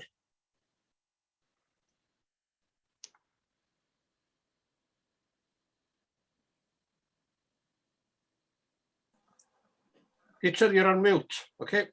Diolch yn fawr. We've got 3 minutes. Right, this application is flawed. Neighbouring objections are considerable and anonymous. The justification to refuse it is undeniable. No representation supports it. This proposal is ill-conceived, badly researched, inappropriately located, and contrary to policy. If approved, a purpose-built Victorian school, the only one of its kind rooted in Dolgellau social history, listed on the Parks Register of Traditional Buildings for its architectural value, will be destroyed, an act of heritage vandalism. What would replace it? Not affordable housing for locals, but a short-term hostel for transient individuals from anywhere in Meirionydd or even beyond. A development mismatched with the character, site, and amenity of this residential area that wouldn't benefit community cohesion or Dolgellau's Welsh language status as claimed. No explanation is given why this scheme has to be in Dolgellau rather than in any other town in Meirionydd. Gwynedd Council's site ownership is not a material planning consideration, nor an overriding justification for this scheme. Your report states that the proposal would be contrary to strategic policy A and F, but would not conflict with any other identified policies. This is not true. Despite what your case officer may have said, changes to traditional buildings must be properly tested against policy DP7 and only supported if there is no significant harm to their historic or architectural character and setting. Its supporting text says, any proposal of a scale, design, or relies upon materials considered inappropriate will not be permitted. Your Built Environment Officer's report emphasises this glaring omission, condemns the loss of Ysgol Babanod as contrary to policy, TAN 24, and Cadw's conservation principles for sustainable management of the historic environment of Wales. Demolishing Ysgol Babanod does not comply with these requirements. Neither Cabinet Planning nor the case officer have considered this fundamental policy omission. As a result, the committee's summary certainly does not reflect this professional advice. Having rejected the scheme as affordable housing, it is then bizarrely and wrongly justified as a care home, conforming to policy DP11. That policy supporting text specifically states the authority must be satisfied that the building to be used can be converted without detriment to its existing character or in a manner which is likely to harm the amenity of the neighbouring properties. The proposal clearly fails this test as well. This unique infant school was Sorry, finish, 3 minutes, sorry. 3 munud I fyny, Peter, diolch yn fawr iawn. Dafydd Gibbert, wyt ti ar y fyd?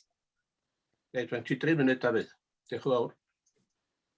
Bore da chi gyd, a diolch yn fawr iawn chi am y cyfle i gydaid gair neu ddau bore yma. Gai diolch i chi hefyd ac i bawb sydd wedi rhoi sylwadau ar y cynllun yma hyd yma. Dwi'n meddwl bod o yn gynllun dipyn gwell bellach nag oedd o pan gyflwynwyd o yn wreiddiol. Dwi yn hefyd yn falch bod ni wedi gallu dod i fyny efo cynllun bellach a dyluniad bellach sydd yn ail ddefnyddio cerig sydd ar y safle yn barod. Tra bod ni'n gresynu bod i modd defnyddio'r adeilad presennol mi ydym ni falch iawn y bydd o'n ddatblygiad llawer iawn fwy cydnaws a pholisiau'r parc bellach ac yn ddiolchgar o hynny. Jyst yn digwydd cyflan sydyn iawn bore yma Sky, jyst i gyfeirio at yr angen am y fath ddatblygiad yn Nolgella. Mae digartrefedd fel arfer yn cael ei gysylltu fel rhyw fath o broblem trefol neu ddinesig i natur, ond bellach mae o'n broblem ar draws Gwynedd ac ym mhob rhan o'r sir, a dydy Dolgella Meirionnydd ddim yn eithriad o hynny o bell ffordd. Mi ydym ni bellach yn delio efo bron i 1000 o geisiadau gan unigolion digartra bob blwyddyn. Mae hynny wedi cynyddu'n sylweddol eto efo Covid fel y gallwch chi ddychmygu. Mae gynnon ni oddeutu 150 i 175 o geisiadau gan unigolion digartra o ardal Meirionnydd. Nid pobl o bell i ffwr ydy'r ein nid pobl o tu allan i Wynedd, pobl Meirionnydd ydyn nhw, pobl ardal y Parc Cenedlaethol, a pobl mynyddletswydd yna ni fel cyngor i drio i helpu nhw i ail sefydlu hynny. Be da ni'n gallu gwneud dros dro ydy lletia nhw mewn lletia argyfwng, ac ar hyn o bryd heno mae gynnon ni 27 o bobl Meirionnydd mewn lletia argyfwng. Mae lot o'r rhain mewn llety gwely a brecwast, llety gwbl anaddas iddyn nhw drio ail sefydlu hynna a codi hynna ar ei traed i wynebu bywyd arferol yn cymuned. Mae hwn yn ddatblygiad fydd yn rhoi cyfle i ni roi cyfle gwell a chefnogaeth gwell i'r unigolion yma. 5 uned sgwn i dan sylw, dio ddim yn ddatblygiad mawr, mae'n ddatblygiad cydnaws a thre o faint Dolgella. Mae gen i ddatblygiadau eraill ar y gweill yn Mangor, Caernarfon, Pwllheli a sawl ardal arall mwyn ymdopi efo trigolion o'r ardaloedd hynny. Felly mae hwn yn gynllun i ddelio efo sefyllfa sydd yn Nolgella ac y Meirionnydd ac nid ar gyfer unrhyw ardal arall. Efo hynny o eiriau, diolch chi am eich cefnogaeth a diolch eto am y cyfle i gael siarad. Diolch Dafydd.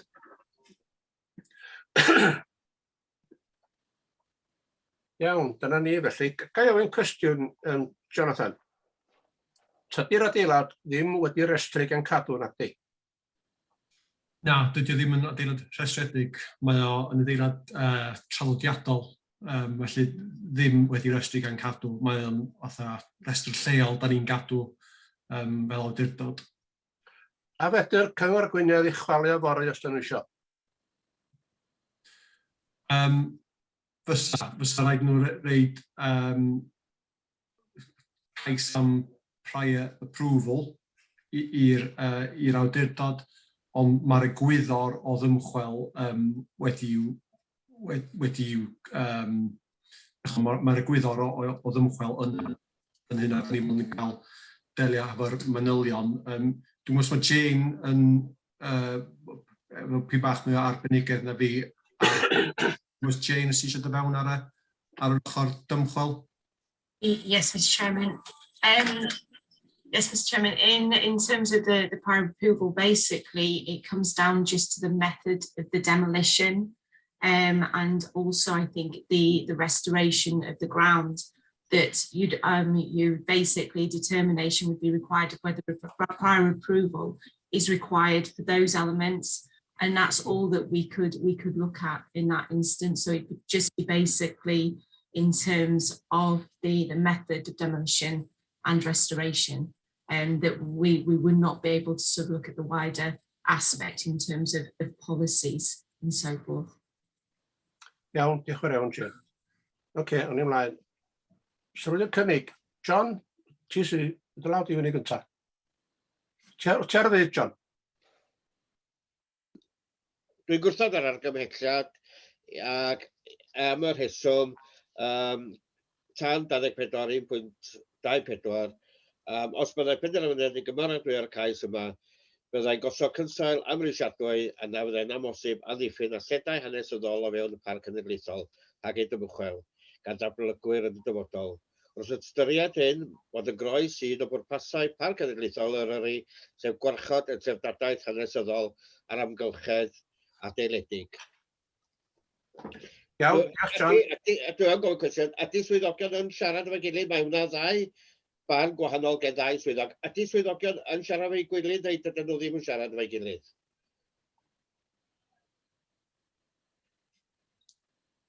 Pwys ateb hwnna. Sori, Dwi'n siŵr beth yw'r pwynt, John. Mae yna ddau swyddog parc cenedlaethol fan hyn a dau bar gwahanol. Ydych chi fel swyddogion yn siarad efo'ch gilydd, achos mae'n amlwg o Darwel Thomas ddim yn cytuno efo fo, achos wedi dyfynu beth mae'n o'n dweud. Ydych chi fel swyddogion yn siarad gyda hain neu ddim?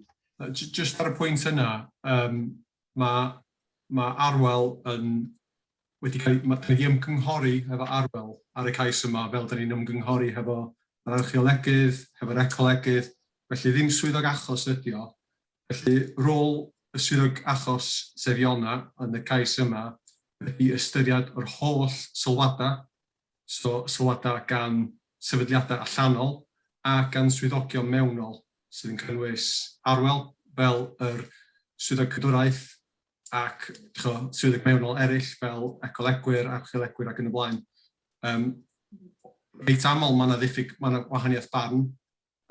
Rôl Iona fel swyddog achos ydy i gymryd hynny ystyriaeth holl sylwadau, rei nhw'n cefnogi, rei nhw ddim yn cefnogi, ac i gyrraedd casgliad ac argymelliad, felly mae hynna'n perffaith resymol ac fel yr arfer, does ddim byd gwahanol yn yr achos yma. Ond ydy wedi gwrthod cais oherwydd fod yn ôl rhai oedd yn erbyn un polisi. Mae hwn, fel da ni wedi clywed, yn erbyn 3 gwahanol polisi. Wel... Os yna nhw'n gyfynhad, da ni mae'n gan hawdd i ddweud, o, ddim yn erbyn polisi, o, da ni angytuno hwn, o, ne, mae hwn erbyn polisi, da ni'n cytuno fo fo. So mae'r rhain i ddweud fod yn hollol drwyadol hefyd, ydy ni. A da ni yn cytuno fo polisiau, neu da ni ddim yn mynd efo polisiau. Just i wneud yn glir, os gael o fewn cadeirydd, mae hwn yn gaeth, mae o fel sy'n digwydd o dro i dro, mae yna rei, mae'r cais yma yn groes i rhai polisiau, ond hefyd mae rhai polisiau sydd yn cefnogi'r cais yma. Felly eto, mae o yn fater i ni jyst cael gymach gydbwysedd, mae'r balans cynllunio fel mae'n cael ei alw. Dyna yn union beth mae'r swyddog wedi gwneud yn ofalus iawn yn yr achos yma, a mae wedi cyrraedd i chastad hyd. Dwi'n meddwl mae o'n hollol rhesymol ar y droddiad. Mae cynnwys y droddiad yn y marn ni yn hollol rhesymol. Cytuno ac eisiau mynd rhyw ffordd arall, mae hynna yn amlwg yn fyny'r Pwyllgor. Mae'n rhyfedd mewn polisiau'n bwysig efo'r rhai a ddim efo beth eraill. John, wyt ti wedi cynnig bod ni yn... Doedd o'i fewn ar y diwan y sgai. Cynnig, beth y cynnig i tra? Gwrthod yr argymelliad oherwydd 124.24. Os yw rhywun yn eilio'r cynnig yna? Gethin yn eilio. Iawn, oce, reit, o'n i mlaen wan. Owain Wyn eisiau siarad. Diolch bwysig cadeirydd. Eisiau mynd ar ôl yr union natur y cais yma dwi, y drafodaeth sydd yn paragraff 2.7. Mae yna ddeud tydio ddim yn unedau tai fforddiadwy, ond bod o'n debyg yn... Hynny yw beth i statws yn y... Di o'n sui generis ta be? Da ni wedi cael dipyn o drafodaeth be da ni'n meddwl ydy'r defnydd perthnasol. Da ni... A diweddu, dwi'n meddwl bod ni'n hapus bod o, a gyth Jane neu Jonathan deud fel arall, dwi'n meddwl o'n i wedi dod i'r casgliad i fod o yn C3 uned preswyl, ond bod o ddim yn ffitio, ond dio ddim yn tu fforddiadwy fel mae'r polisi yn cyfeirio at. Mae nhw'n uned, mae nhw yn fod yn uned parhaol, a bod yna dipyn o mynd y dod yn dibynnu ar y gofynion ar yr amser. Dydy o ddim yn cyd-fynd cweit efo be da ni'n ystyried i fod yn tu fforddiadwy arferol. Ond pe bai yn tai fforddiadwy, mi fysa gynnon ni reolaeth dros pwy fysa'n defnyddio lle. Dwi'n gweld dim byd yn yr argymelliad o ran yr amodau. Pwrpas amod, dwi eisiau dweud yn ar yr amod ola ydy cael ei fath o rheolaeth pwy sydd yn meddiannu'r llety a wneud yn siŵr bod yn cael ei ddefnyddio gan pobl digartref statudol ac ei bobl o'r ardal Meirionnydd. Cyngor Gwynedd dwi'n dall sydd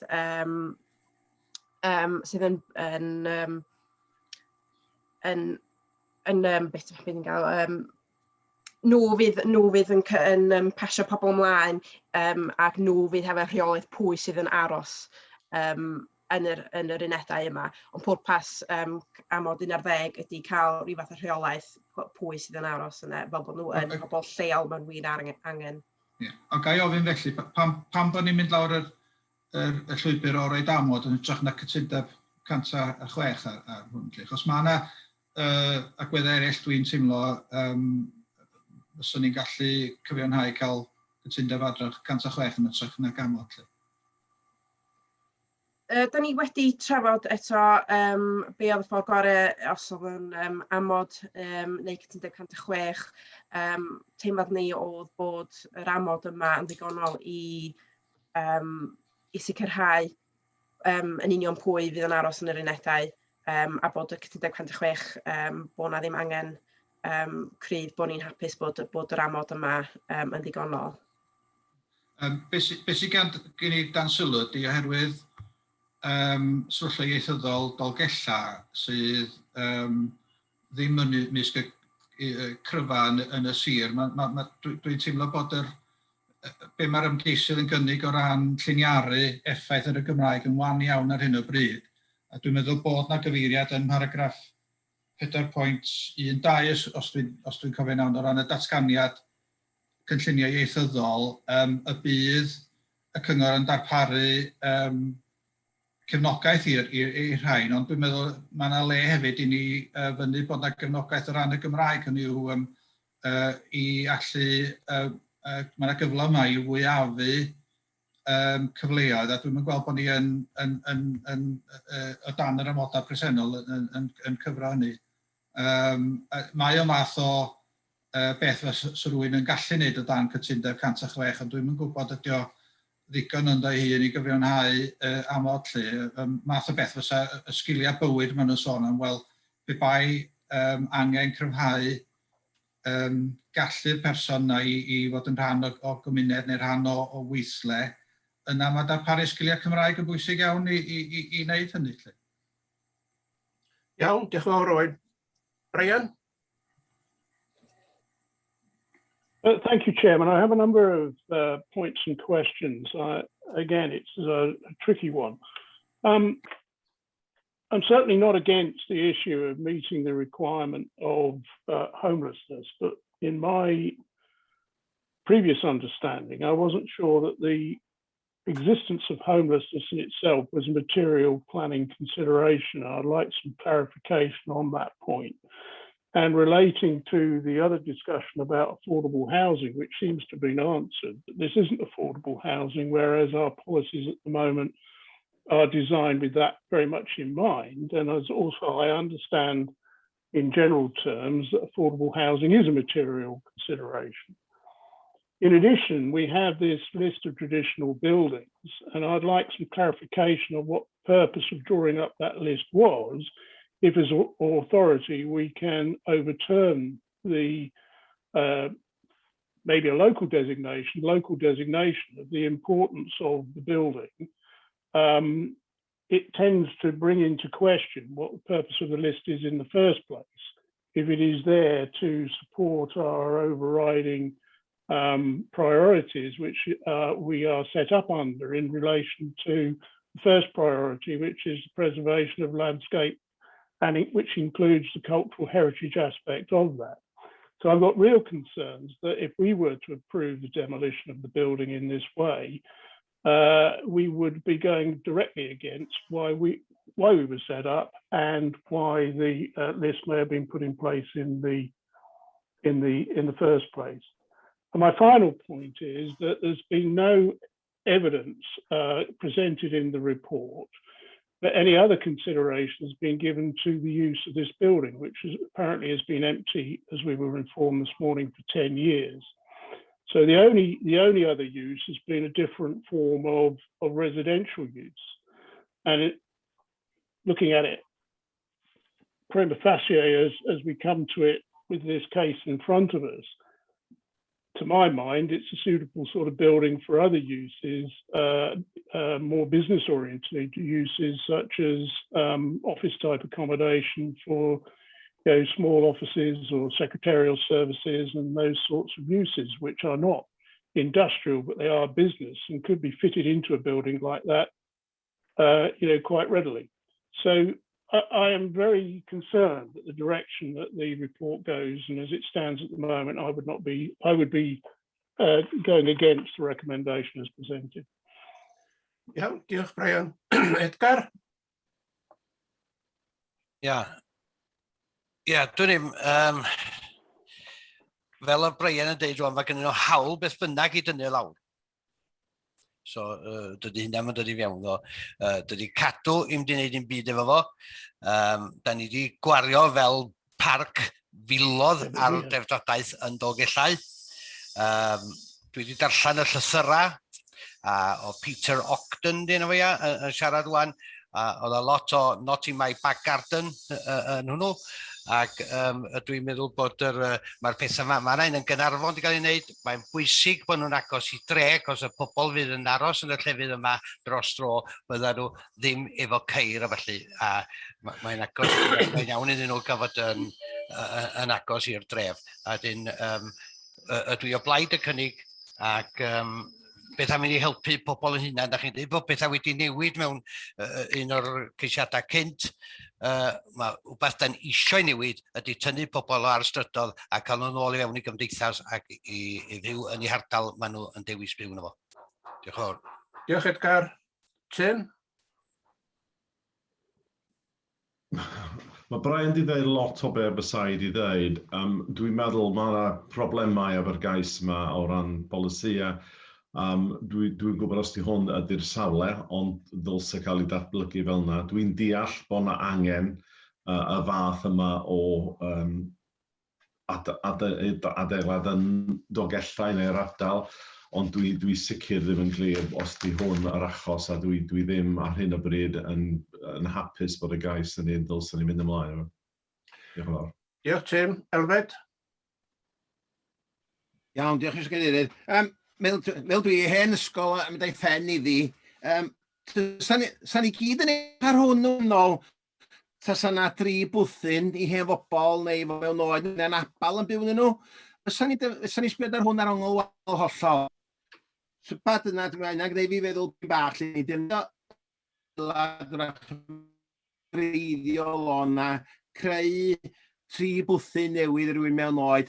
Dwi'n siŵr sa pawb yn cefnogi, a sy'n ddiddorol gweld be fysa mater bobl i hynny, ond gan bod yna unedau ar gyfer bobl a problema, cyffuriau, diod, dod yn ôl o carchar neu beth, os na neb isio fo. A da ni fel cymdeithas, mae gynnon ni gyfrifoldeb teg at y bobl yma, a mae'n anffodus, rhaid nhw gael bod yn rhywle i gael y cefnogaeth mwyn, mond un o preswylwyr yna fydd yn ôl i fywyd cyffredin da, a cyfrannu yn ôl y gymdeithas yn beth da ofnadwy. A beth arall, efo'r lle, maen nhw'n defnyddio lle o fewn y dref. Faint mor aml da ni defnyddio hanner acar o gau gwyrdd ar gyrion y trefi mae fildio'r 56 o dau. Mae hwn yn dangos bod ni'n medru creu rhywbeth yn y trefi. Im llefydd i beth ni'n greu 3 tŷ rhywun anabal nawrach, ond wneud defnydd a wneud beth fewn y trefi yn lle defnyddio'n tir glas o hyd i adeiladu o'r newydd ac adnewyddu mewn ffordd. Ond mae'n double-sided sword fi'n bach.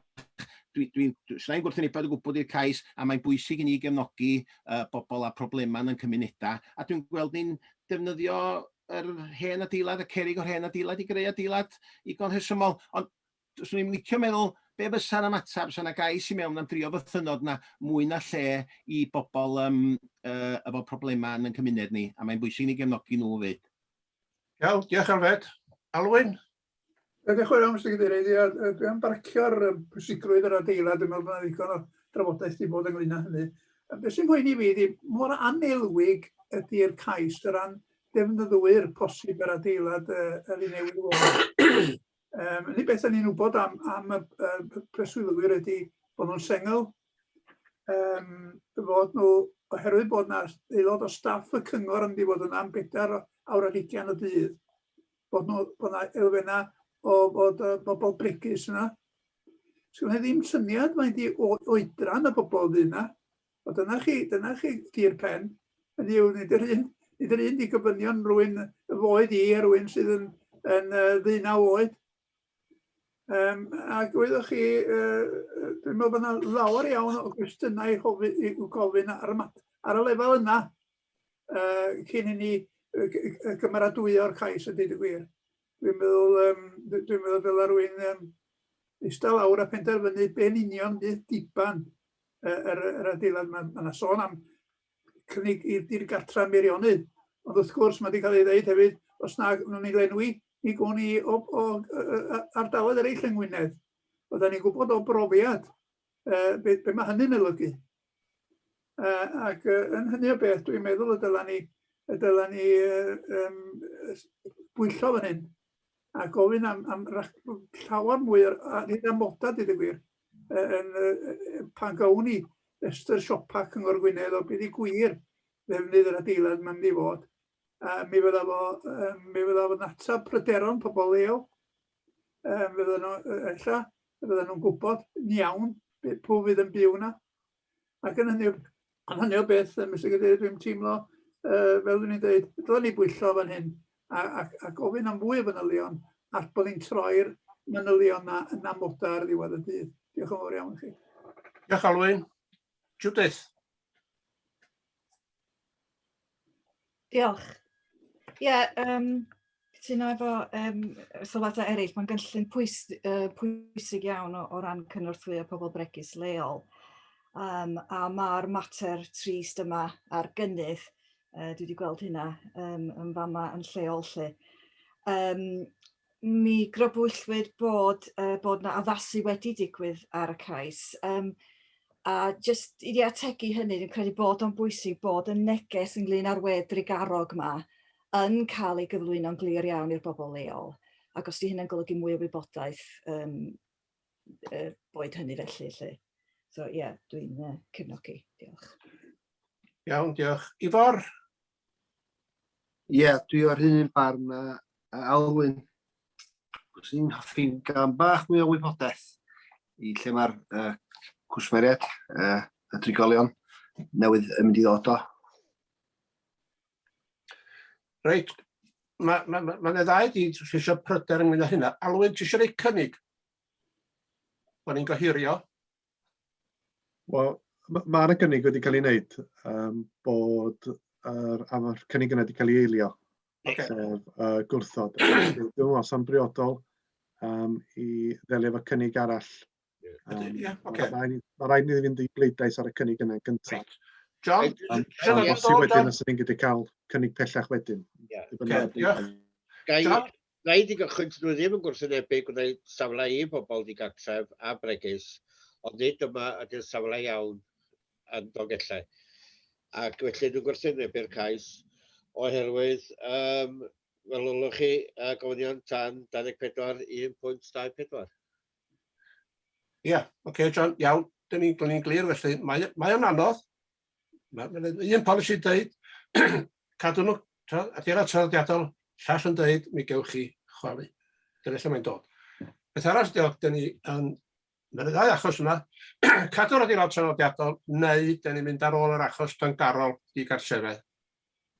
Felly, ro'n i bleidlais John i fyny felly bod ni yn gwrthod.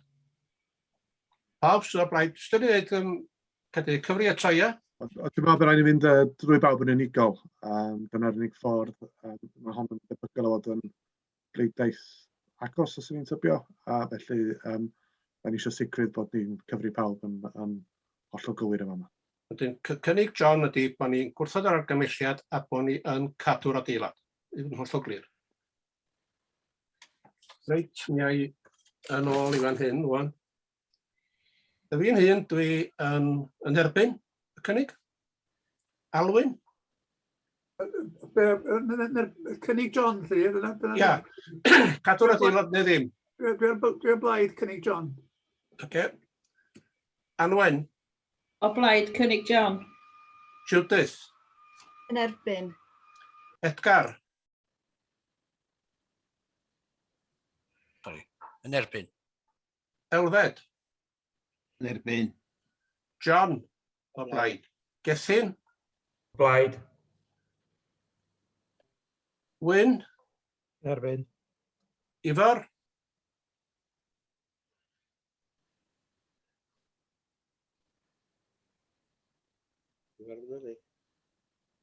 Ti efo'r Ifar?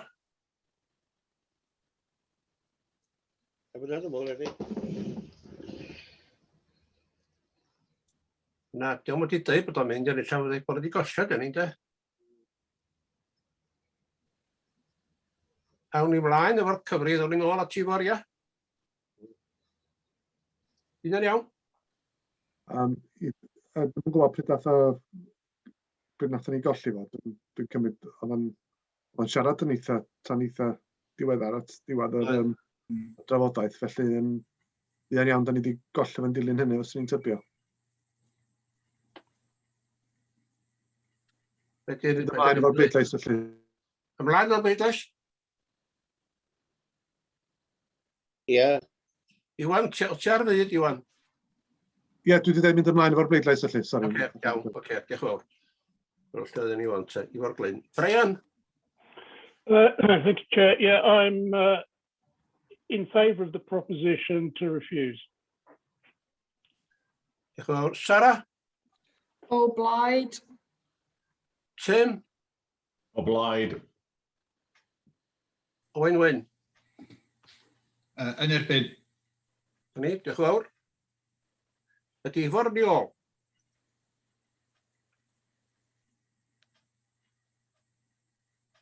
Na, di Ifor ddim yn ôl. Diolch yn weithio rhwng chwaith yn y bodys.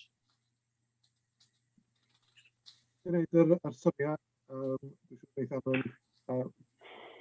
neidio mewn os wedi gael hwnna'n hywir, ond yn syniad wedi bod gwrthod sef cynnig John wedi cael 7 o bleidleisiau a mae yn erbyn y cynnig yna a wedi cael 6, so felly mae cynnig John i wrthod wedi ei gario. Iawn, diolch yn fawr. Dyna ni felly, ia? Awn ni mlaen i'r hen ysgol. Mr Cadeirydd, cyn i fynd ymlaen, ynddo? Chi'n deud rwan bod yna 7 o blaid y cynnig i wrthod a 6 o... Ie, 14 on, ynddo, Ifor, ddim ar gael nacdi? Na di, ond os ydi o wedi colli cysylltiad, da ni fod i stopio'r peth a trio cysylltu fo fo? Cyn cario ymlaen? Dyna di'r rheolan o fel dwi'n darllen. Anwen? Da chi eisiau fi ffonio fo, Iwan? Ie. Be mae rheolan i ddeud ydy, os oes rhywun ddim mewn cysylltiad, yna ydy o ddim yn meddwl bod yr bleidlais, bod rhywun yn colli cysylltiad, ydy o'n meddwl bod y bleidlais ddim yn un dilys. Felly, dyna'n nehongliad i o'r sefyllfa. Os di'r cadeirydd yn teimlo ddylsyn ni roi cyfle oherwydd agosrwydd y bleidlais yma i gysylltu gyda Iffor. Sgynna'n gwrthwynebyd i hynna, ond mae rhaid ni gael ryw fath o sylw gan Iffor pryd nath o golli'r cysylltiad. Be dwi'n bryderu ydy cael yr drafodaeth yn llawn. Diolch Iwan. Dwi o blaid cysylltu o Iffor tegwch felly, wedi cael gweld y sy'n digwydd. Anwen, ti wedi ffonio fo? Dod i dda.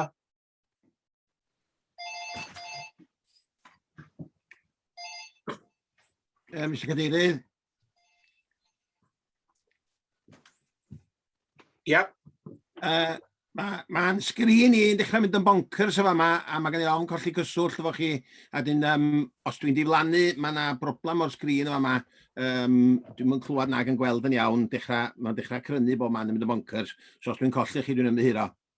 Elwed, mae dy lun dyn iawn ar y sgrin yma, ynddo? Mae'n hirt sbost o fama. Diolch. Anwen, gysdi lwc?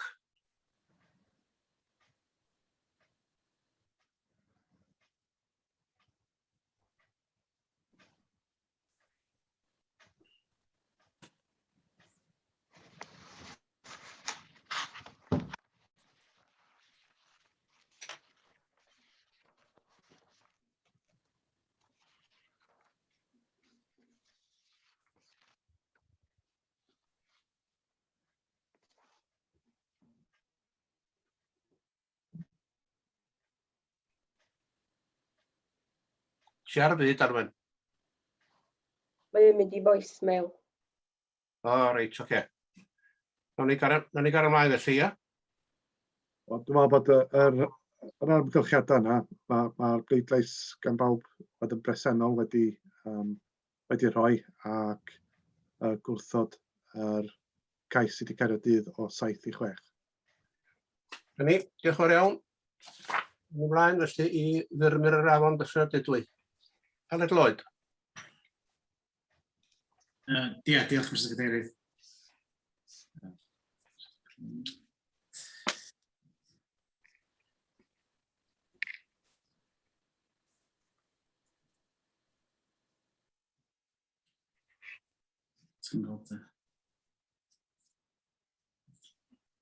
Secretary, ydy'r bobl o tu allan wedi gadael y pwyllgor? Dim syniad, dwi'n gweld y sgrin wan. O, wedi tynnu nhw o'r cyfarfod. Diolch. Diolch yn fawr. Iawn, Aled. Iawn, Mr Cadeirydd. Gyda ti drewn o'r dechrau, from slideshow, dyn nhw'n newid yn yr yswm. Sa chdi'n clicio slideshow ar y top, Hal? Ie. A wedyn, na chdi. Diolch, Mr Cadeirydd. Ia, cais di hwnna'n Myrmyr Afon Dyffryn a Dudwy. Yn bresennol, mae yna ganiatad dilys i olewi 40 o garfan teithiol a 38 lein y gwersylla ar ysgolau. Mae'r cais yn gofyn am gynyddu nifer garfan teithiol o 40 i 49 a lleihau unedau gwersylla o 38 i 22. Mae safle fewn pentra Dyffryn a Dudwy, mynediad o'r ffordd fawr ffordd ydych chi'n cyrraedd y pentra. Mae'r safle'n eitha eang, yn dechrau o'r ffordd fawr o gynhangu dros gaeau i fyny i topia Dyffryn a Dudwy. Dyma cynllun y bwriad ger eich bron, felwch yn ardal yma lle bwriadur llawer yn 9 carafan, dyma'r ardal gwersylla presennol a fewn mynediad y safle. Dyma'r safle yn bresennol lle mae'r gwersylla yn digwydd lle yn ystod y tymor a fel ydych chi'n gwybod y bwriad ydy lleoli 9 carafan yn fan hyn, rwy'n greu llipynnau calad, rhoi hookups a ffordd drwy ganol y safle yma lle. Dyma safle carafana sy'n islawr yn bresennol.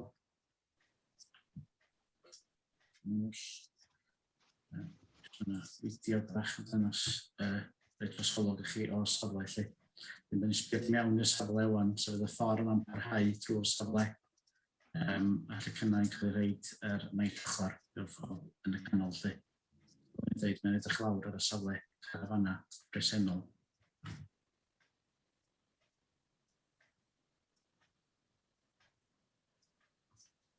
Dyma llun ger y fynedfa lle mae y gwersylla yn digwydd ar hyn o bryd. Mae ystyriaeth y cynllun yn unol y gweis yma wedi polisi strategol A i a polisi datblygu 1-2-23.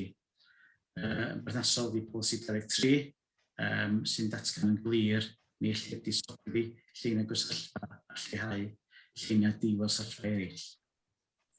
Yn ystod adolygiad yr cynllun datblygu llawer roedd yr angen i gadw gwersylla bresennol mwyn cynnal ystod o ddarpariaeth llety yn y padwydlaethol ac lleihau effaith amgylcheddol.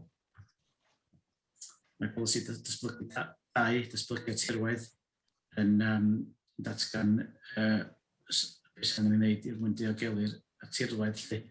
Mae'r cynnig yma yn bydd yn creu ffordd ar y safle a lluniau galad lle bydd ddim yn cael effaith andwyol ar y tirwedd. Fel rhan o'r cynnig, mae nhw wedi cytuno i dirlunio mewnol ychwanegol ar ffurf coed y llwyni a gwella yn gyflwyno coredi a bywyd gwyllt. Nid yslogion yn ymwybodol fod gostyngiad wedi bod yn y galw ymwynio ar y gwersylla. Mae'r ymgeisydd a'r asiant yn dasgan bod yna lleihau wedi bod a bod yna fwy o ofyn wedi bod am manylion am safleoedd y campio y carafana lle.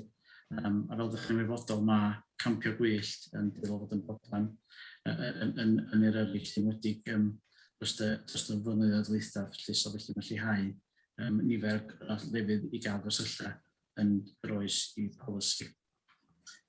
Mae polisi datblygu 23 yn cefnogi mestyn i'w chraddio safleoedd carbon teithiol, ond un o'r meini prawf y polisi yna bod na ddim lleihau yn lle hynny gwersylla.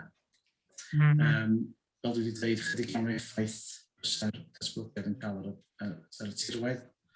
A mae polisi'n glir yn ystyr na caniatâd isodlaeth yn gwersylla nad ydynt yn y gwersylla yn cynnal ystod darpariaeth ddyletau yn y parc genedlaethol. Felly ar ôl asesu'r cais, roedd yn glir fod datblygiad fel gyflwynir yn groes i polisi datblygu 23. Felly oherwydd hyn, cynnig ydy i wrthod y cais. Iawn, diolch Aled. Yn y siaradwr, Mr Richard John, asiant yr ymgeisydd. Adael o fewn. Adael Richard i fewn o'n. Diolch.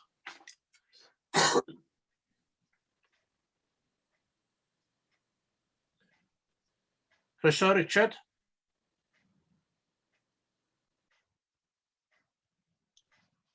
Ydych chi ar fyd, Richard?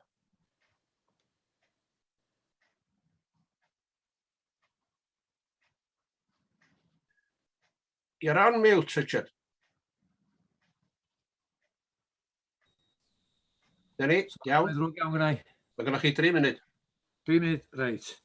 Mr Cadeirydd a'r Pwyllgor, rwyf yn siarad ar ran yr ymgeisydd am y cais yma o ymadael ar 16 llain gwersylla a gosod 9 llain carafan teithiol ynghyd â thirlunio ar ran o'r tir yn Murmur yr Afon.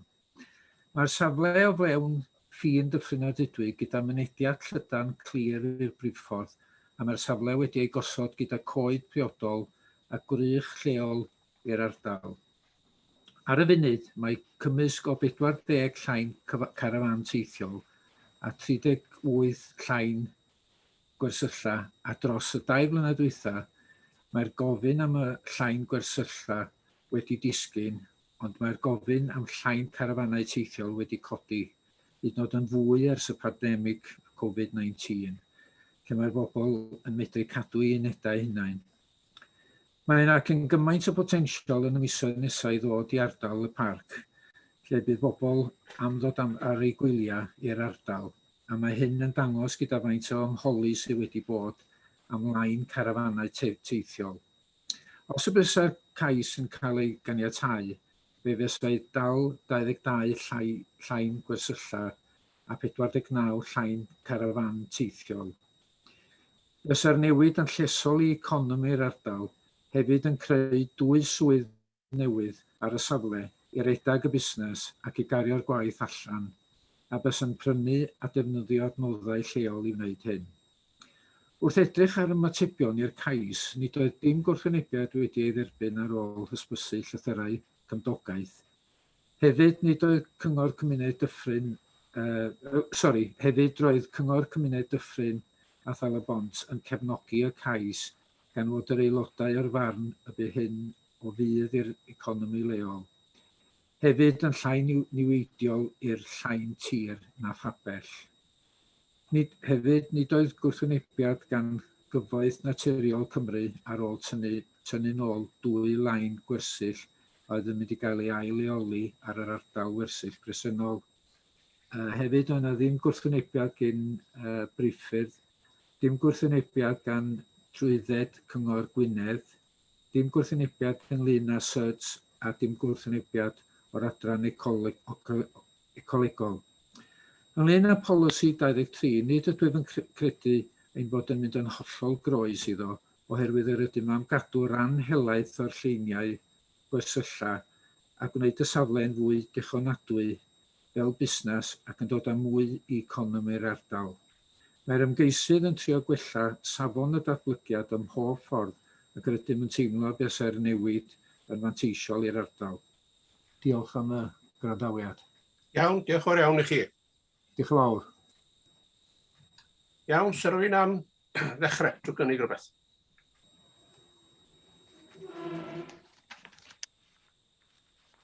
Rhywun? Llaw Felyn os ydych chi eisiau siarad. Alwyn? Tiar y fyd, Alwyn. Dwi ddim rwan chwaith. Diolch yn fawr iawn chi, Mr Cadeirydd. Un cwestiwn sydd gen i, dwi'n gwybod yn berthnasol i ofyn hyd yn oed. Faint sawl maes gwersylla arall sydd yn yr ardal? Hei hwn di'r unig un? Ta os na nifer ohonyn nhw? Ac o ddeutu faint o lefydd gwersylla sydd yna yn ardal Dyffryn Dydwy, da ni'n gwybod? Mr Cadeirydd, dwi'n yn gwybod yn union ffigwr, ond fel ydych chi'n ymwybodol, mae nifer o safleoedd carafana ac gwersylla mawr yr arfordir. Mae yna safle arall yn Dyffryn a Talbont sy'n gynnig gwersylla. Ac yn y Berngofyd. Edgar?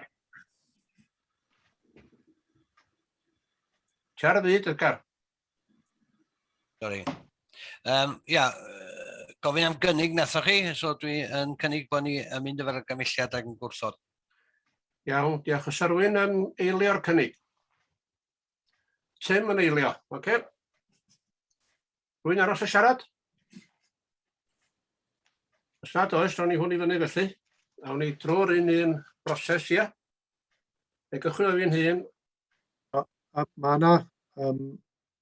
Mae Owain yn siarad, oce. Mae Owain a John Byw wedi cael dwylo pryd nath chi ofyn os ydych chi eisiau siarad. Reit, oce, Owain. Tegwch, dwi'n meddwl o John eiliad o'mlaen i. Reit, oce, rown ni un ydi Dwi'n John. cytuno, mae'r rhestr ar ochr dde yn John, ond mae'r sgrin yn dweud eich di Owain, so ie, John nath godi lawr gyntaf. John, tiar fyd. Ie, dim problem. Diolch yn fawr iawn, Tywyn. Fydda i yn gwrtho'r argymelliad yn cefnogi'r gais yma. Da ni'n gweld o'r ffyrdd, mae'n campafans, mae'n carafanau, mae'n broblem enfawr. Mae wedi gwneud gweld busnes fel yr un cyntaf yn creu economi, yn creu gwaith, na gweld o'r ffyrdd, rybys yn cael ei taflu bob man. Dwi ddim yn cefnogi hynny. Os ydych chi yn mynd i wrthod y cais yma, ydych chi'n cefnogi hynny, a ydych chi'n poeni dim. Felly dwi yn... Dyna marn ni. So mae well gael ei gweld economi a fod nhw yn aros mewn maes carafanau a lle pwrpasol iddyn nhw. Diolch, John. Owain. Ar y byd oed.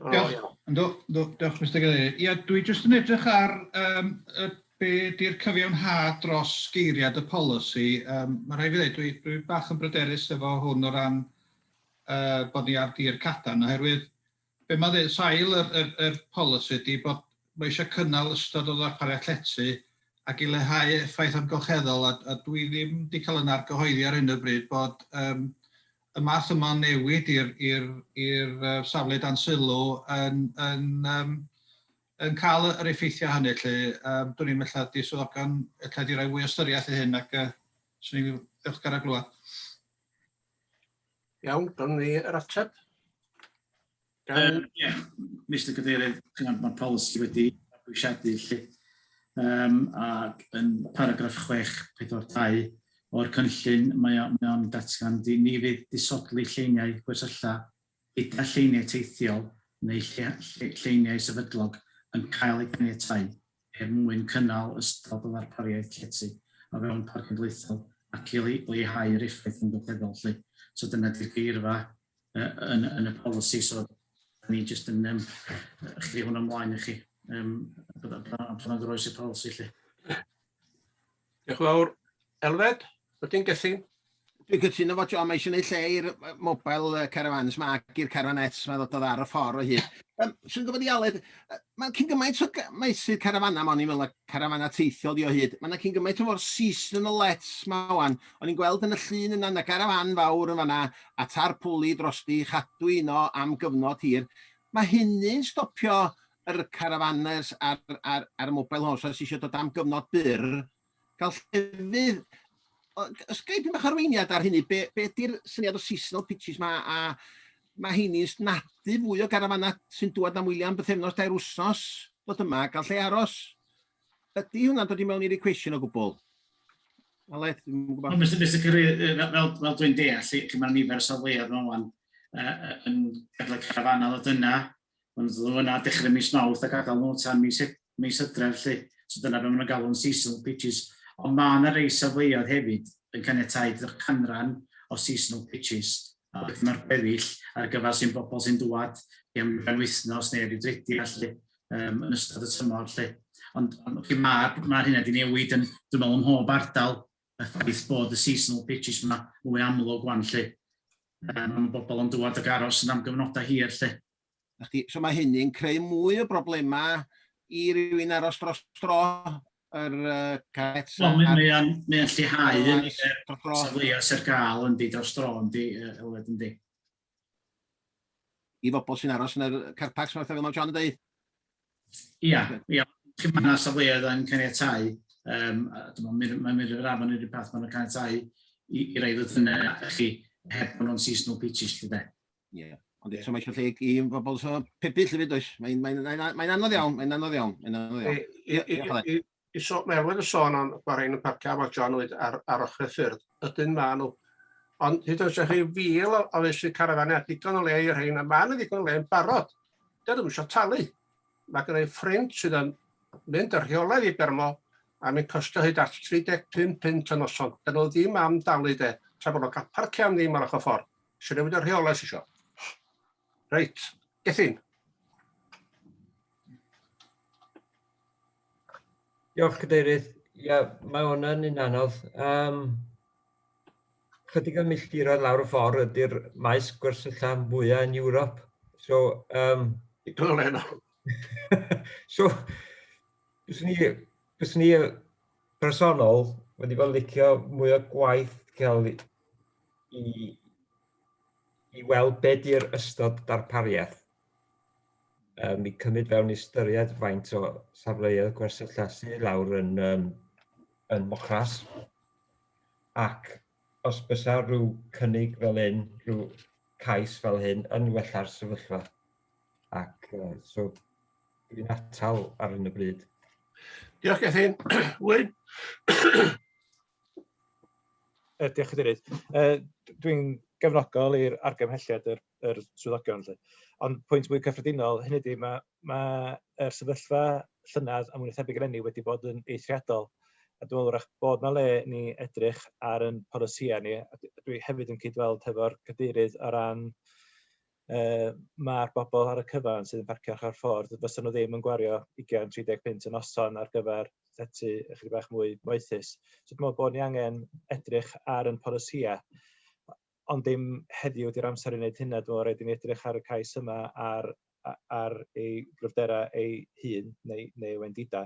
Ond dwi'n meddwl bod yna le ni rhywdro yn y dyfodol yn ystod yr misoedd nesaf yma, flwyddyn nesaf, edrych ar ei darpariaeth ydyn ni'n gynnig ac edrych os yna le ni'n gynnig rhywbeth sydd yn y canol lle hynny ydy, rhywbeth sydd yn rhatach falla nag llefydd moethus, ond wrach yn mwy derbynio i bobl sydd eisiau parcio yn rhad iawn neu am ddim. Diolch Cadeirydd. Diolch Wyn. Brian? Thank you, Chair. Very similar to Wyn, really. I think I will refuse the support the officer's recommendation to refuse, but I do think we do need to look at our policies with regard to camper vans and camping in general more closely. I mean, we don't know how, in response to COVID, the market for camping is going to go. There was some suspicions last year it was going to increase. Some of that would be wild camping, but some of it wouldn't.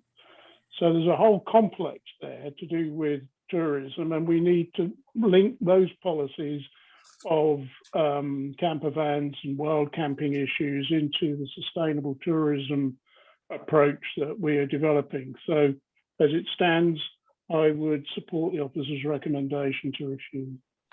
Diolch, Brian. Judith? Diolch. Ie, dwi'n cytuno. Dwi'n meddwl bod eisiau ni fod yn ymwybodol rhag i ni ganiatáu cynyddu safleoedd mewn cyfnod o bandemig a bod ni'n bosib bydd pobl yn mynd nôl i deithio tramor maes o'r law. Ac yn y cyfamser bod beryg i ni gynyddu'r safleoedd yma yn ormodol. A da ni yn rhan o drafodaeth gyfredol rwan sydan ar dwristiaeth cynaliadwy a mae honno yn drafodaeth bwysig gyfredol. Diolch. Iawn, diolch Judith. Dwi'n gweld llaw arall i fyny. O'n i bai bod rhywun... Na, olen byd. Reit, o'n i'r bleidlais i fyny, felly mae Edgar di cynnig bod ni yn dyfr argymhelliad i wrthod. A mae, sori, oce. Os gael i gloi, mae'r sôn di bod o blaen yn y parc a'r cynllunio hefyd efo'r pandemig yma. A dwi'n meddwl na fedra ni'n newid y polisi neu'n byd nes fan ni wedi gweld sydd fydd pan fydd bob nôl i normal os ydy'r Covid yma yn diflannu a gan i mor atab i hynny dan 2022 de. Ond mae gynnwch chi hefyd, lle o'n dweud bod yna le tedio ar byd un o'r lle yna yn Llanbedr, mae gynnwch chi hefyd llefydd carafan a dyffryn seaside sy'n rhoi mwyaf gogledd Cymru, a mae gynnwch chi'r hen chwaral, mae gynnwch chi amryw o rei yn yr ardal yna, dwi'n bod chi gyd yn gwybod am yr ardal yna, ac dwi'n meddwl na wan di'r amser i newid hwn, a dwi yn cynnig bod ni'n gwrthod yn ôl. Iawn, diolch yn fawr iawn. Awn ni bleidlais felly, pawb sydd o blaid y cynnig i wrthod. Nawn ni gychwyn fel arfer, dwi'n mynd efo'r cynnig i wrthod yn hyn. Alwyn? Ie, cytuno, cefnogi. Anwen? Cefnogi. Judith? Cynnig i wrthod, ie, diolch. Diolch. Edgar? Iawn, gwrthod. Elfed? Gwrthod. John? Derbyn. Derbyn, oce. Adam, gai... Mae rhywun dweud gwrthod o fama. Derbyn ar y nerbyn ar argymhelliad dwi'n dweud. Ia, dwi'n drysu chdi bach efo os ydyn nhw'n o blaid neu'n erbyn yr... Gawn ni agychwyn te, ia? Os ydyn o blaid y cynnig ddeud o blaid y cynnig. O blaid neu'n erbyn. Ia. Reit, fi'n hyn, dwi o blaid y cynnig i wrthod. Alwyn? O blaid. Anwen, o blaid y cynnig i wrthod. O blaid. Judith? O blaid. Edgar? O blaid. Elfed? Blaid. John? Derbyn. Gethin? Tal. Wyn? Blaid. Ifar yn yma na chdi. Brian? Yndi, o blaid. Ifar yn ôl? Ivor is here. Ie, o blaid. Diolch Ifar. Brian? I'm in favour of the recommendation to refuse. Diolch. Sarah? O blaid. Tim? O blaid. Owain? Yn erbyn. Yni? Dechrau'r fyd, Iwan. A di gario. Iawn, diolch yn fawr. Gawn ni doriad o 5 munud. Wedi ganio'r cafn. Mr Cadeirydd, cymryd ymlaen o'r hwn. A oedden ni'n siarad, mi ddoth aelod ar draws fi yn cwyno mod i siarad y wirion. Sy'n licio ymddiheuriad, dwi'n meddwl fod ar ffordd proffesiynol iawn i ymddwyn mewn cyfarfod. Dywchlwys yma hwnna, John. Wel, mi glwys i o, a mi fydd ar y recordiad y fydd. Sy'n licio ymddiheuriad os gyson ni gen yr aelod, plis. Mae'n gwybod pwydio. Iwan, rydyn ni anna efo'r rheolau fan'na rwan. Ie, sy'n pigo i fyny mae gen awn ni'n... A fi'n chwaith de. Ond dwi'n meddwl, da chi'n di gofyn am atal am 5 munud? Ia, dwi'n gofyn am ymddiheuriad hefyd gan yr aelod, i ddod pan a siarad mor wirion ar y haws i pan oedden ni'n siarad. A fydd nhw ar y recordiad, a fydd o ddim yn drach neis iawn, mae gen aelod yn dweud hynny yn erbyn aelod arall. Felly gofyn ydw i am ymddiheuriad. Iawn. Dwi'n yn gwybod pwy oedd yr aelod, felly... Na fi na. A chdi, wel... Pwy oedd yr aelod? A chdi oedd yr aelod, Edgar, a fydd ar y recordiad. Mi'n mynd i fiwt yn i faraid, ia. Iawn, dwi'n ymddiheuro, John. Dwi'n ymddiheuro. Oce. Iawn, diolch. Gawn ni dorad 5 munud. Awn gapaned. Diolch yn fawr.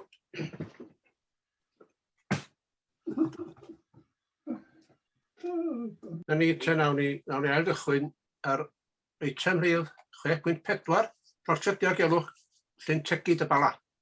Sori, Elwyn, mae'n drwg gen i, dwi'n gorfod mynd am 10 munud i un gyda'i gyfarfod arall, ond fyddai'n ôl wedyn erbyn 2, dwi'n dehiro. Oce, Anwen, Judith, diolch yn iawn ti. Sarah Thomas, ie? Ia, diolch, diolch Cadeirydd. Just rhannu'n sgrin.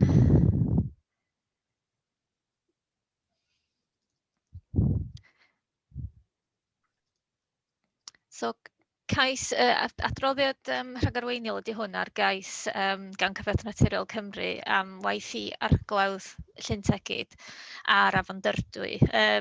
Mae'r cynllun sydd yn yr adroddiad yn rhoi yn dangos y prif elfennau'r prosiect. Oherwydd natur a maint y datblygiad ynghyd â'r effaith bosib ar y tirwedd, byddai panel arolygu cynnar yn cynorthwyo'r aelodau yn neud trafodaethau dilynol ar y cais. Felly, yr argymhelliad ydy cynnal panel yn weld y de cyn y bydd y cais yn cael ei drafod yn llawn. Gobeithio bydd y cais yn cael ei drafod ymhellach yn cais Pwyllgor mis Mai. Iawn, diolch yn iawn. Dwi am gynnig bod ni'n cael panel ymweld. Mae yna bryder yn lleol a colli'r holl goed yma. Te 100 o goed cael ei torri. Panel ymweld ysgol chi dda, dwi am gynnig hwnna. Owain? Ie, diolch Mr Cadeirydd. Sori, o'n i'n yma ar gyfer y drafodaeth ar y paneli ymweld, ond mae'n haro fi, pan athon ni weld mawr tebyg i hwn yn Dolgellan, mi roddwyd gwahoddiad i'r holl aelodau'r Pwyllgor, ac os di'n briodol, dwi'n meddwl oherwydd natur y peth, dwi'n meddwl ddylad gwahoddiad gael ei estyn i bawb. Mae'n iawn gen i, Jonathan. Fy'n ni'n Pwyllgor yn llwyr, Elin. Oce, chi'n cynnig Owain? Wel, cynnig gwelliant i'r argymelliad gofyn yr aelodau'r Pwyllgor i gyd, ia? Oce, iawn. So rwy'n eilio hwnna. Na i eilio hwnna, chi'n gael symud ymlaen. Am y gethyn gyda'i. Reit, Gethin? Dwi'n eisiau trafodaeth rwan. Dim ond mynd i weld hwn dyn eisiau. Awn i trafodaeth mis nesaf. Haws o blaid mynd i weld o'n ewch i ddangos os gwelwch chi dda. Codwch rhaw felen os ydych chi eisiau de, neu fel arall. Na ni, mae hwnna wedi gario beth bynnag, a dyn ni'n cael panel ymweld yma. Diolch yn fawr. Un mater bach, Mr Cadeirydd. Alwyn. Taro post i'r parad glwad, felly. Ar lan hen afon ddyfrdwy lon, mae'r gan yn dweud, ar lan hen afon dyfrdwy. Ie, dych chi'n hollol iawn, Jane Williams, Tyd y Ceuaid Cynwyd. Merch ydw i wedi gyfarfod Alwyn. A fydd awn allan mewn llyfr gyda'i mis o dref, mwyn ti'n gael bryniau de. Iawn. Diolch yn fawr. Reit, da ni'n synd ymlaen wan i adroddiad dirprwedig ar ail ymgynghoriad datganiad technegol rhanbarthol. Yna hi long ceg. Dafydd Gareth. Diolch yn fawr iawn, Mr Cadeirydd. Wel, fel mae'n dweud yn yr adroddiad, felly, hysbysu ar ymgynghoriad ar ail adolygiad a datganiad technegol rhanbarthol sy'n arwain at darpariaeth ar gregau ym mholisi cynllun datblygu lleol. Wedyn, yr argymhelliad wedi cymradwyo'r argymhelliad nodir yn y ddogfen mewn perthynas a darpariaethau strategol sy'n ofynnol ar gyfer cynllunio a gyfer cyflwyniad cynaladwy o agregau adeiladu. Yn y bon, mae rhan o strategaeth polisi cenedlaethol mwyn sicrhau bod polisiau'r cynllun datblygu lleol yn darparu gyfer cyflwyniad cynaladwy o agregau a gyfer y dyfodol trwy dynodi safleoedd felly. Wedyn, mae polisi cynllunio Cymru a'r nodyn cyngor technegol yn ymwneud yn ofynnol i baratoi datganiadau technegol rhanbarthol yn unol ar gweithgor Gogledd Cymru a'r agregau y ROP felly. Mae hynny mwyn darparu strategaeth ar gyfer cyflwyniad cynaladwy. Wedyn, beth oedd trafod yr M-TAN yn datblygu'r polisi cenedlaethol nodwyd ym mholisi cynllunio mwynau. Mae'r datganiad technegol rhanbarthol yn darparu manylion ategol sy'n caniatáu hyn gael ei weithredu. Wan, sy'n jyst diweddaru chi rhywfaint ar hyn felly, Mae'r adroddiad yn cyfeirio at fersiwn 10 o Polisi Cynllunio Cymru. Fel ddedodd Jonathan yn gynharach, da ni wan ar fersiwn 11, ond hefyd, da ni hefyd yn cymryd ei ystyried y dogfen Cymru'r dyfodol y cynllun cenedlaethol at 2040. Wan, drwy hwnna, does na ddim gwahaniaeth o gwbl rhwng beth mae'n dweud yn y dogfen yna a beth mae'n dweud yn Polisi Cynllunio Cymru. Wedyn, does na ddim gwahaniaeth efo hynna felly. Wedyn, hwn di'r ail adolygiad o'r datganiad technegol rhanbarthol felly. Gafodd ei wneud yn wreiddiol yn 2008 felly. Wedyn, gafodd hwn gychwyn yn 2018 felly. Wedyn, mae'n gofyn amdan cymeradwyaeth gan bob un o cynghorau pryniodol sy'n rhan o rhanbarth Gogledd Cymru, y ROP, mwyn caniatáu cael ei gyhoeddi a'i ddefnyddio ar gyfer paratoi polisia o gregau o fewn cynlluniau datblygu lleol. Wan, mae'r dogfen gwreiddiol yn 2008 wedi cael ei cymeradwyo gan pawb. Adolygiad ydy hwn. A jyst i diweddaru pawb, bysa'r drefn fel arfer felly bysa'r ail adolygiad yn cael i'w gymeradwyo a cael ei fabwysiadu gan pob un o awdurdodau Cymru cyn cael ei roed ymlaen i Llywodraeth Cymru. Oherwydd cyfnod clo hefo etholiadau, mae Llywodraeth Cymru wedi cymeradwyo, wedi mabwysiadu'r ddogfen yma yn barod, ond maen nhw'n dal yn disgwyl i oll awdurdodau Cymru i fabwysiadu fo. Wedyn dyna di'r diweddariad i chi felly. Wedyn, yn y bon, mae rhaid i bob un awdurdod gyflenwi anghenion dosraniad ar gyfer agregau. Mae'n sicrhau fod na 7 mlynedd o gronfarth gefn o dywod y Gruan a 10 mlynedd o agregau creu galad drwy gydol oes y cynllun. Wel, mae pethau chydig bach yn wahanol i'r parc cenedlaethol felly. Ac yn y bon, di'r sefyllfa ddim yn newid o gwbl. Mae paragraff 49 o nodyn Cyngor Technegol Mwyna yn nodyn nad oes angen i fanciau tir yn gynnal o fewn y parciau cenedlaethol. Mae'r rheswm hyn na ddylai'r Eryri gael wneud dyraniadau neu dynodi safleoedd penodol yn y cynllun datblygu ar gyfer datblygiadau agregau. Felly, wedyn, dwi'n credu fod polisia cynllun datblygu Eryri yn cynorthwyo hyn. Felly, does na ddim disgwyliad i'r parc gyfrannu at dosraniad a cronfenw wrth gefn o agregau. Ond hynny, mae sefyllfa Eryri wedi cael ei roi at ei gilydd hefo Conwy bydd cyfrinachedd mwy o lai, ond y dosraniad ar gyfer Eryri a Conwy felly ydy 30 miliwn y dinellu ar gyfer cyfnod y cynllun.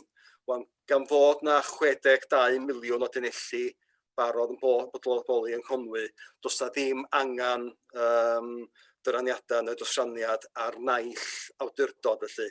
Felly dydy sefyllfa, does na ddim angen cenedlaethol, does na ddim angen strategol i ddarparu ar gyfer agregau yn y parc.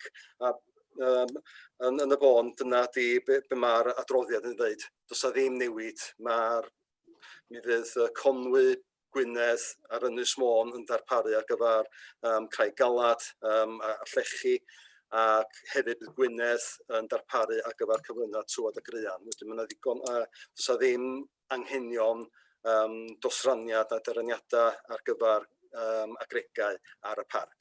Dyna beth yw'r adroddiad. Iawn, diolch yn fawr iawn, Gareth. Dyna Gareth. Tim Jones.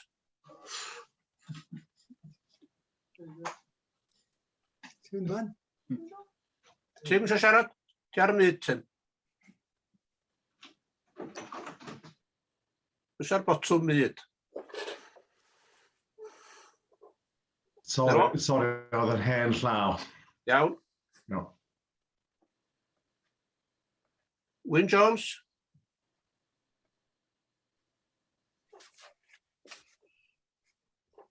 Hen law yna fyd. Iawn. Oce, Owain Wyn. Law newydd. Reit. Fedrai'm honni amiliad a llawer yng Nghalon bod fi wedi darllen bob gair a bob tabl yn yr adroddiad yma. Ond dwi yn sylwi ar y cychwyn bod o yn enw gweithgor agrega rhanbarthol Gogledd Cymru. Cwestiwn i Gareth gen i, dwi wedi cael yn ethol ers 2-3 blynedd wan fel i fod yn cynrychioli'r awdurdod ar y grŵp aelodau. A hyd y gwni, dwi'n meddwl bod na, dwi'n erioed wedi cael gohebiaeth ynglyn â'r grŵp aelodau. Mae'r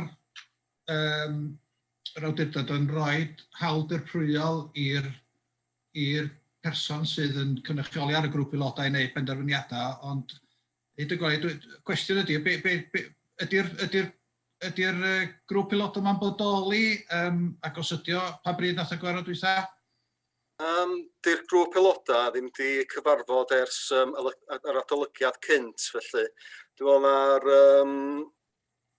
ffordd ymlaen ddaru Llywodraeth Cymru benderfynu tro yma, felly oedd i gael cymeradwyaeth gan bob un o'r awdurdodau Cymru bod yr adolygiad yn cael ei adrodd fel gymae rwan ac i ni adrodd yn ôl at Llywodraeth Cymru maes o law, lle. Felly, ydy'r grŵp aelodau na'n bodoli, achos dwi'n meddwl tegwch i Anwen sydd yn gwasanaethu'r aelodau, da ni eisiau gwybod bob blwyddyn os angen i ni fynd trwy'r rigmarole yma, lle. Dwi ddim yn siŵr iawn, dwi'n meddwl fod y grŵp aelodau yn bodoli eisoes, felly. Be di gadarnhau yn ysgwch ha? Fedra i gadarnhau hynna, fedra i ddod yn ôl, ond dwi'n eitha sicr na be oedd Llywodraeth Cymru angen tro yma oedd i adrodd i bob un awdurdod drwy'r cabinet neu trwy'r Pwyllgor Cynllunio fel hyn, ac wedyn i gadarnhau yn ôl yn nhw. Wedyn, dwi'n meddwl fod yr grŵp aelodau yn bodoli eisoes, felly. Ti jyst yn cadarnhau be o'n i'n amod, diolch yn fawr. Iawn, diolch yn fawr iawn. Dwi'n gweld bod neb arall eisiau siarad. Oes rhywun am gynnig bod ni'n derbyn y adroddiad gyda diolch? Os di pawb yn cydweld, beth bynnag, newch chi ddangos y llaw felen, os gwrwch chi dda, raise hand y fanna. Dyna ni, mae'r mwyafrif o'r blaid hwnna. Diolch yn fawr iawn, Gareth. Diolch yn fawr iawn. Diolch i chi. Awn ni ymlaen wan i'r Pwyllgor Cynllunio Mynediad Rybuddion Gorfodaeth. Gwybodaeth yn fan hyn, tudalen 62 i gychwyn. Gawn ni ddileu'r siawiau. Sgwylwch chi dda.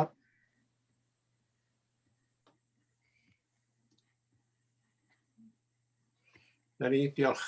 Rwy'n gychwyn o'r siarad 62. Rwy'n eisiau codi beth o fanna? 63.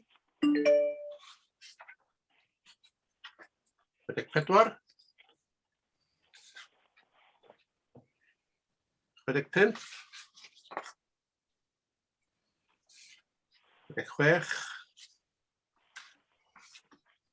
67.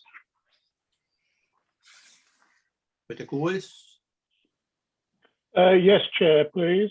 Okay, iawn, Brian.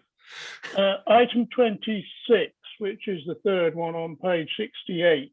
Yeah. It said a notice to be complied with by the 1st of May and a visit in August, September, but there's nothing in the final column, so we don't know what stage that particular case is at. Mr. Chairman, I can provide an update with that. I actually visited fairly recently. It was an actual case, this particular one from another officer who now works with policy. So I had a look at it recently. It does seem that our work's been taking place to comply with the notice. They haven't been completed yet. So, but it does seem to be that it is slowly improving. So we'll obviously keep in touch with the owner to ensure that full compliance is made. Iawn, diolch Jane. Iawn, Brian. Thank you. Tarau 79. 70. 71. 72. 73. Gethin. Siarad y byd, Gethin. Jyst mynd nôl at 72. Tir Yep. Tal y Bont. Mae hwn wedi bod ers Rhagfyr 2018. Da ni wedi bod yn disgwyl cais ers hynny. Yr un cynta'r ben dudalen 32 o'n de. Ie. Siori carafynau sefydlog a ddefnyddir ar gyfer. Oce, Sarah? James, sorry. Mr. Chairman, I can provide. Unfortunately, these are two cases. These are they're both with myself. Obviously, with sort of resources and everything, I have been delayed in actually sort of progressing a couple of those. That certainly the number 35 that we are awaiting. It's not an actual application; it's a certificate of lawful use that we're proposing. And with those types of applications, we do have to wait for relevant evidence and so forth. But in terms of the other one, that I am aware that the caravan is still there. We were on the understanding that it was going to be removed.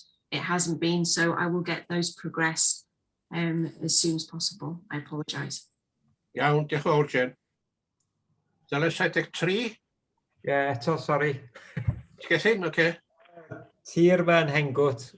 Mae pobl dal yn hyderu bod yr holl mattresses a carpedi dal ar safle. Dwi'n weld bod na achos yn mynd i bod yn y llys, ond dwi'n cymeryd bod y safle yn cael ei monitro falle am llygredd a falle, ynddi, achos mae'r stwff sydd wedi cael ei dympio yna yn dirywio ac pobl lleol yn dweud bod na stêm mawr yn codi o'r domfa.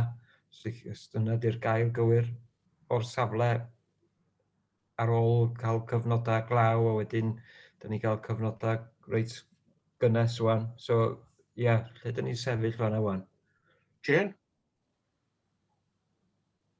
Thank you, Mr. Chairman. In respect to that, I'll obviously pass on those concerns to NRW. I'm also obviously with them constantly in respect to this matter. The fact that obviously that there's a not guilty plea gone forward is certainly that the authority now will progress this as a separate entity as well. Obviously, we're expecting that NRW, they have the main powers in this instance, but obviously with the circumstances as they are, that we found out only recently, that certainly we'll be pursuing it ourselves. Iawn, diolch Jane. Oce, Gethin?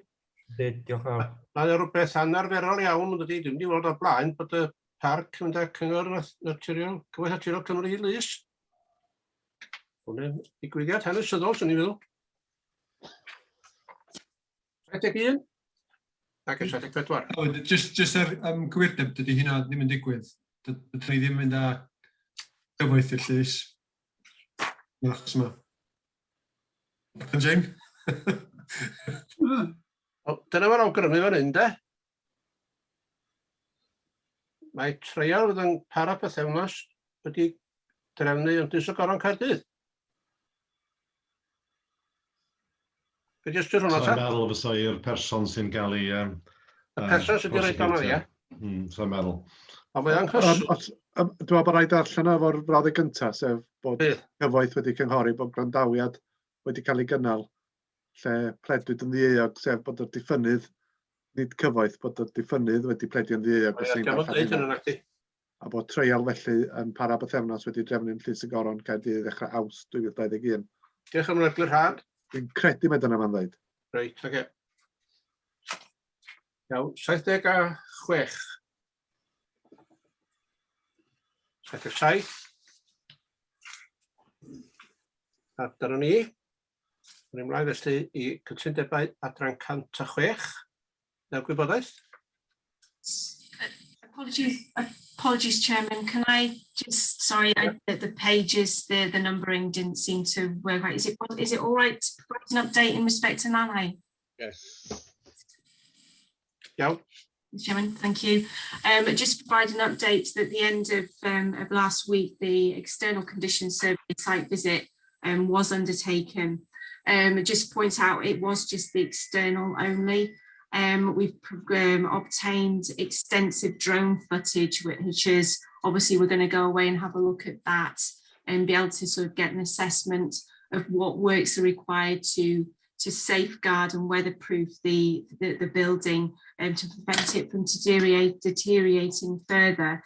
In respect to the internal aspect, I hadn't heard anything from the owners as such, although they were aware and they were happy in terms of the external inspection. They have suggested that we will be able to carry out an internal inspection towards the end of April, so beginning of May, and I'm currently working with them for that to take place. If it's a case that we get further sort of setbacks in respect to that, we will be going for a warrant to gain entry so we can undertake the internal inspection, because we have provided sufficient time to actually get that organised. So that's just to provide one. Hopefully, in terms of the drone footage, I'd like to hope that I'll be able to get that so we can actually let members have a look at that at the next committee meeting. Iawn, diolch yn fawr iawn, Jane. Dyna'r gwybodaeth. Cytudebau adran 106, gwybodaeth yn fan'na eto. Disgwyl adran priffyr Llywodraeth Cymru fan hyn. Rhagor adroddiadau ecolegol, mae hwnna eto ar gwybodaeth. Oes gwestiwn gen rywun yn fan'na?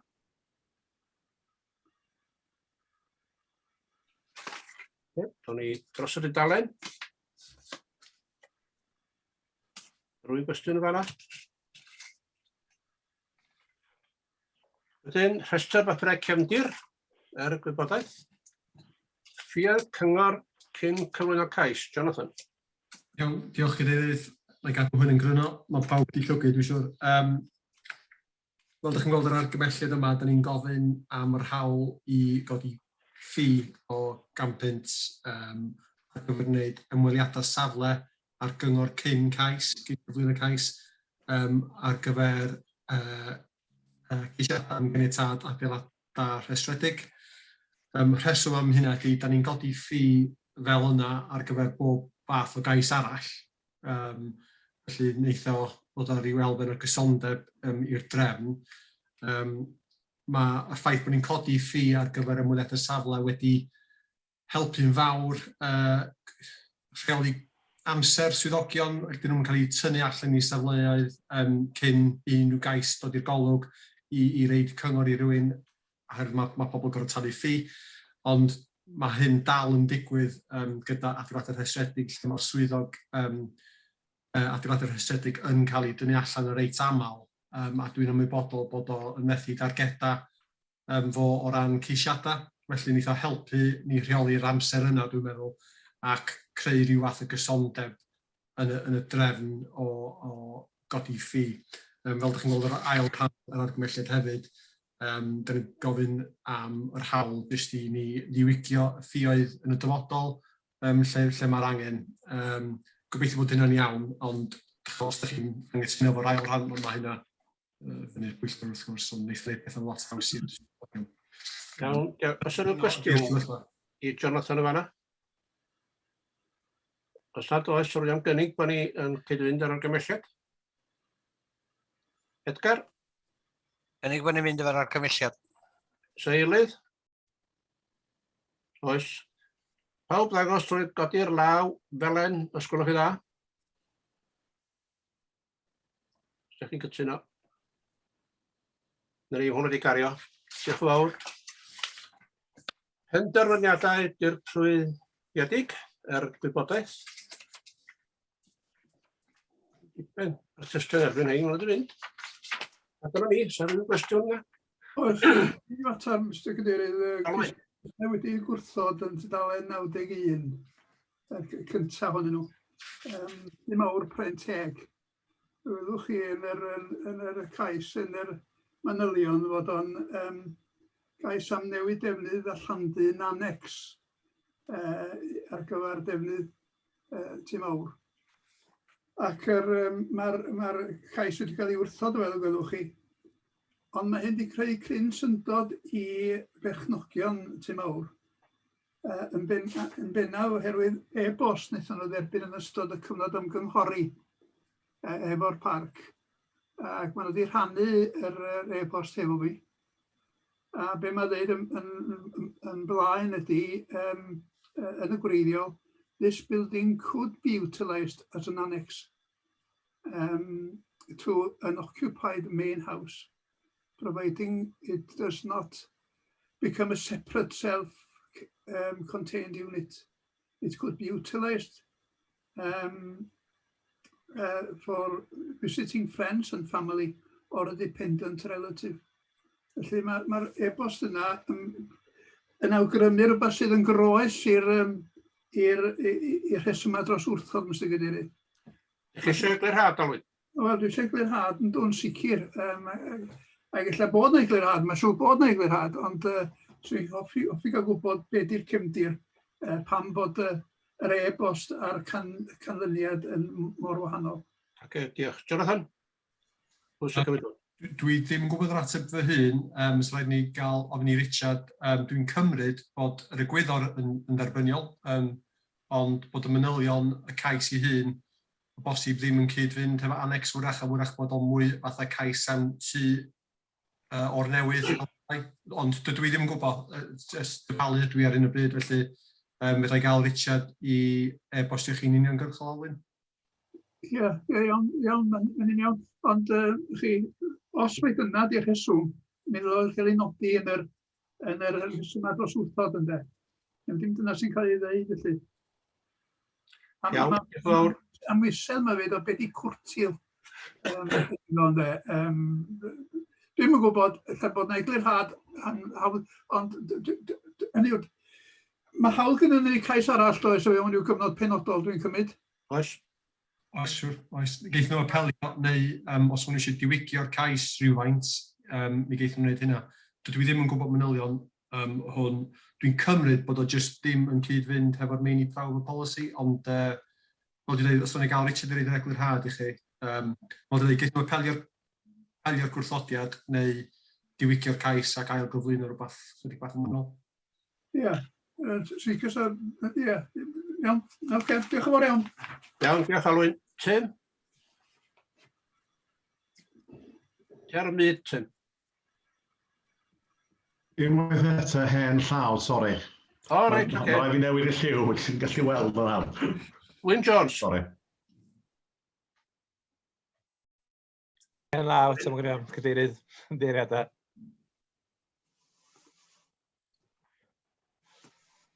Dyna ni, felly sy'n neb arall eisiau deud y byd, dwi'n meddwl, nag oes. Dyn ni ar dalen ola 82 y fanna. A mae gen ni gwarod arall am pen yr awr. Dyn ni gorffen. Diolch o'r iawn i chi. Gwrwn chi 2 gloch.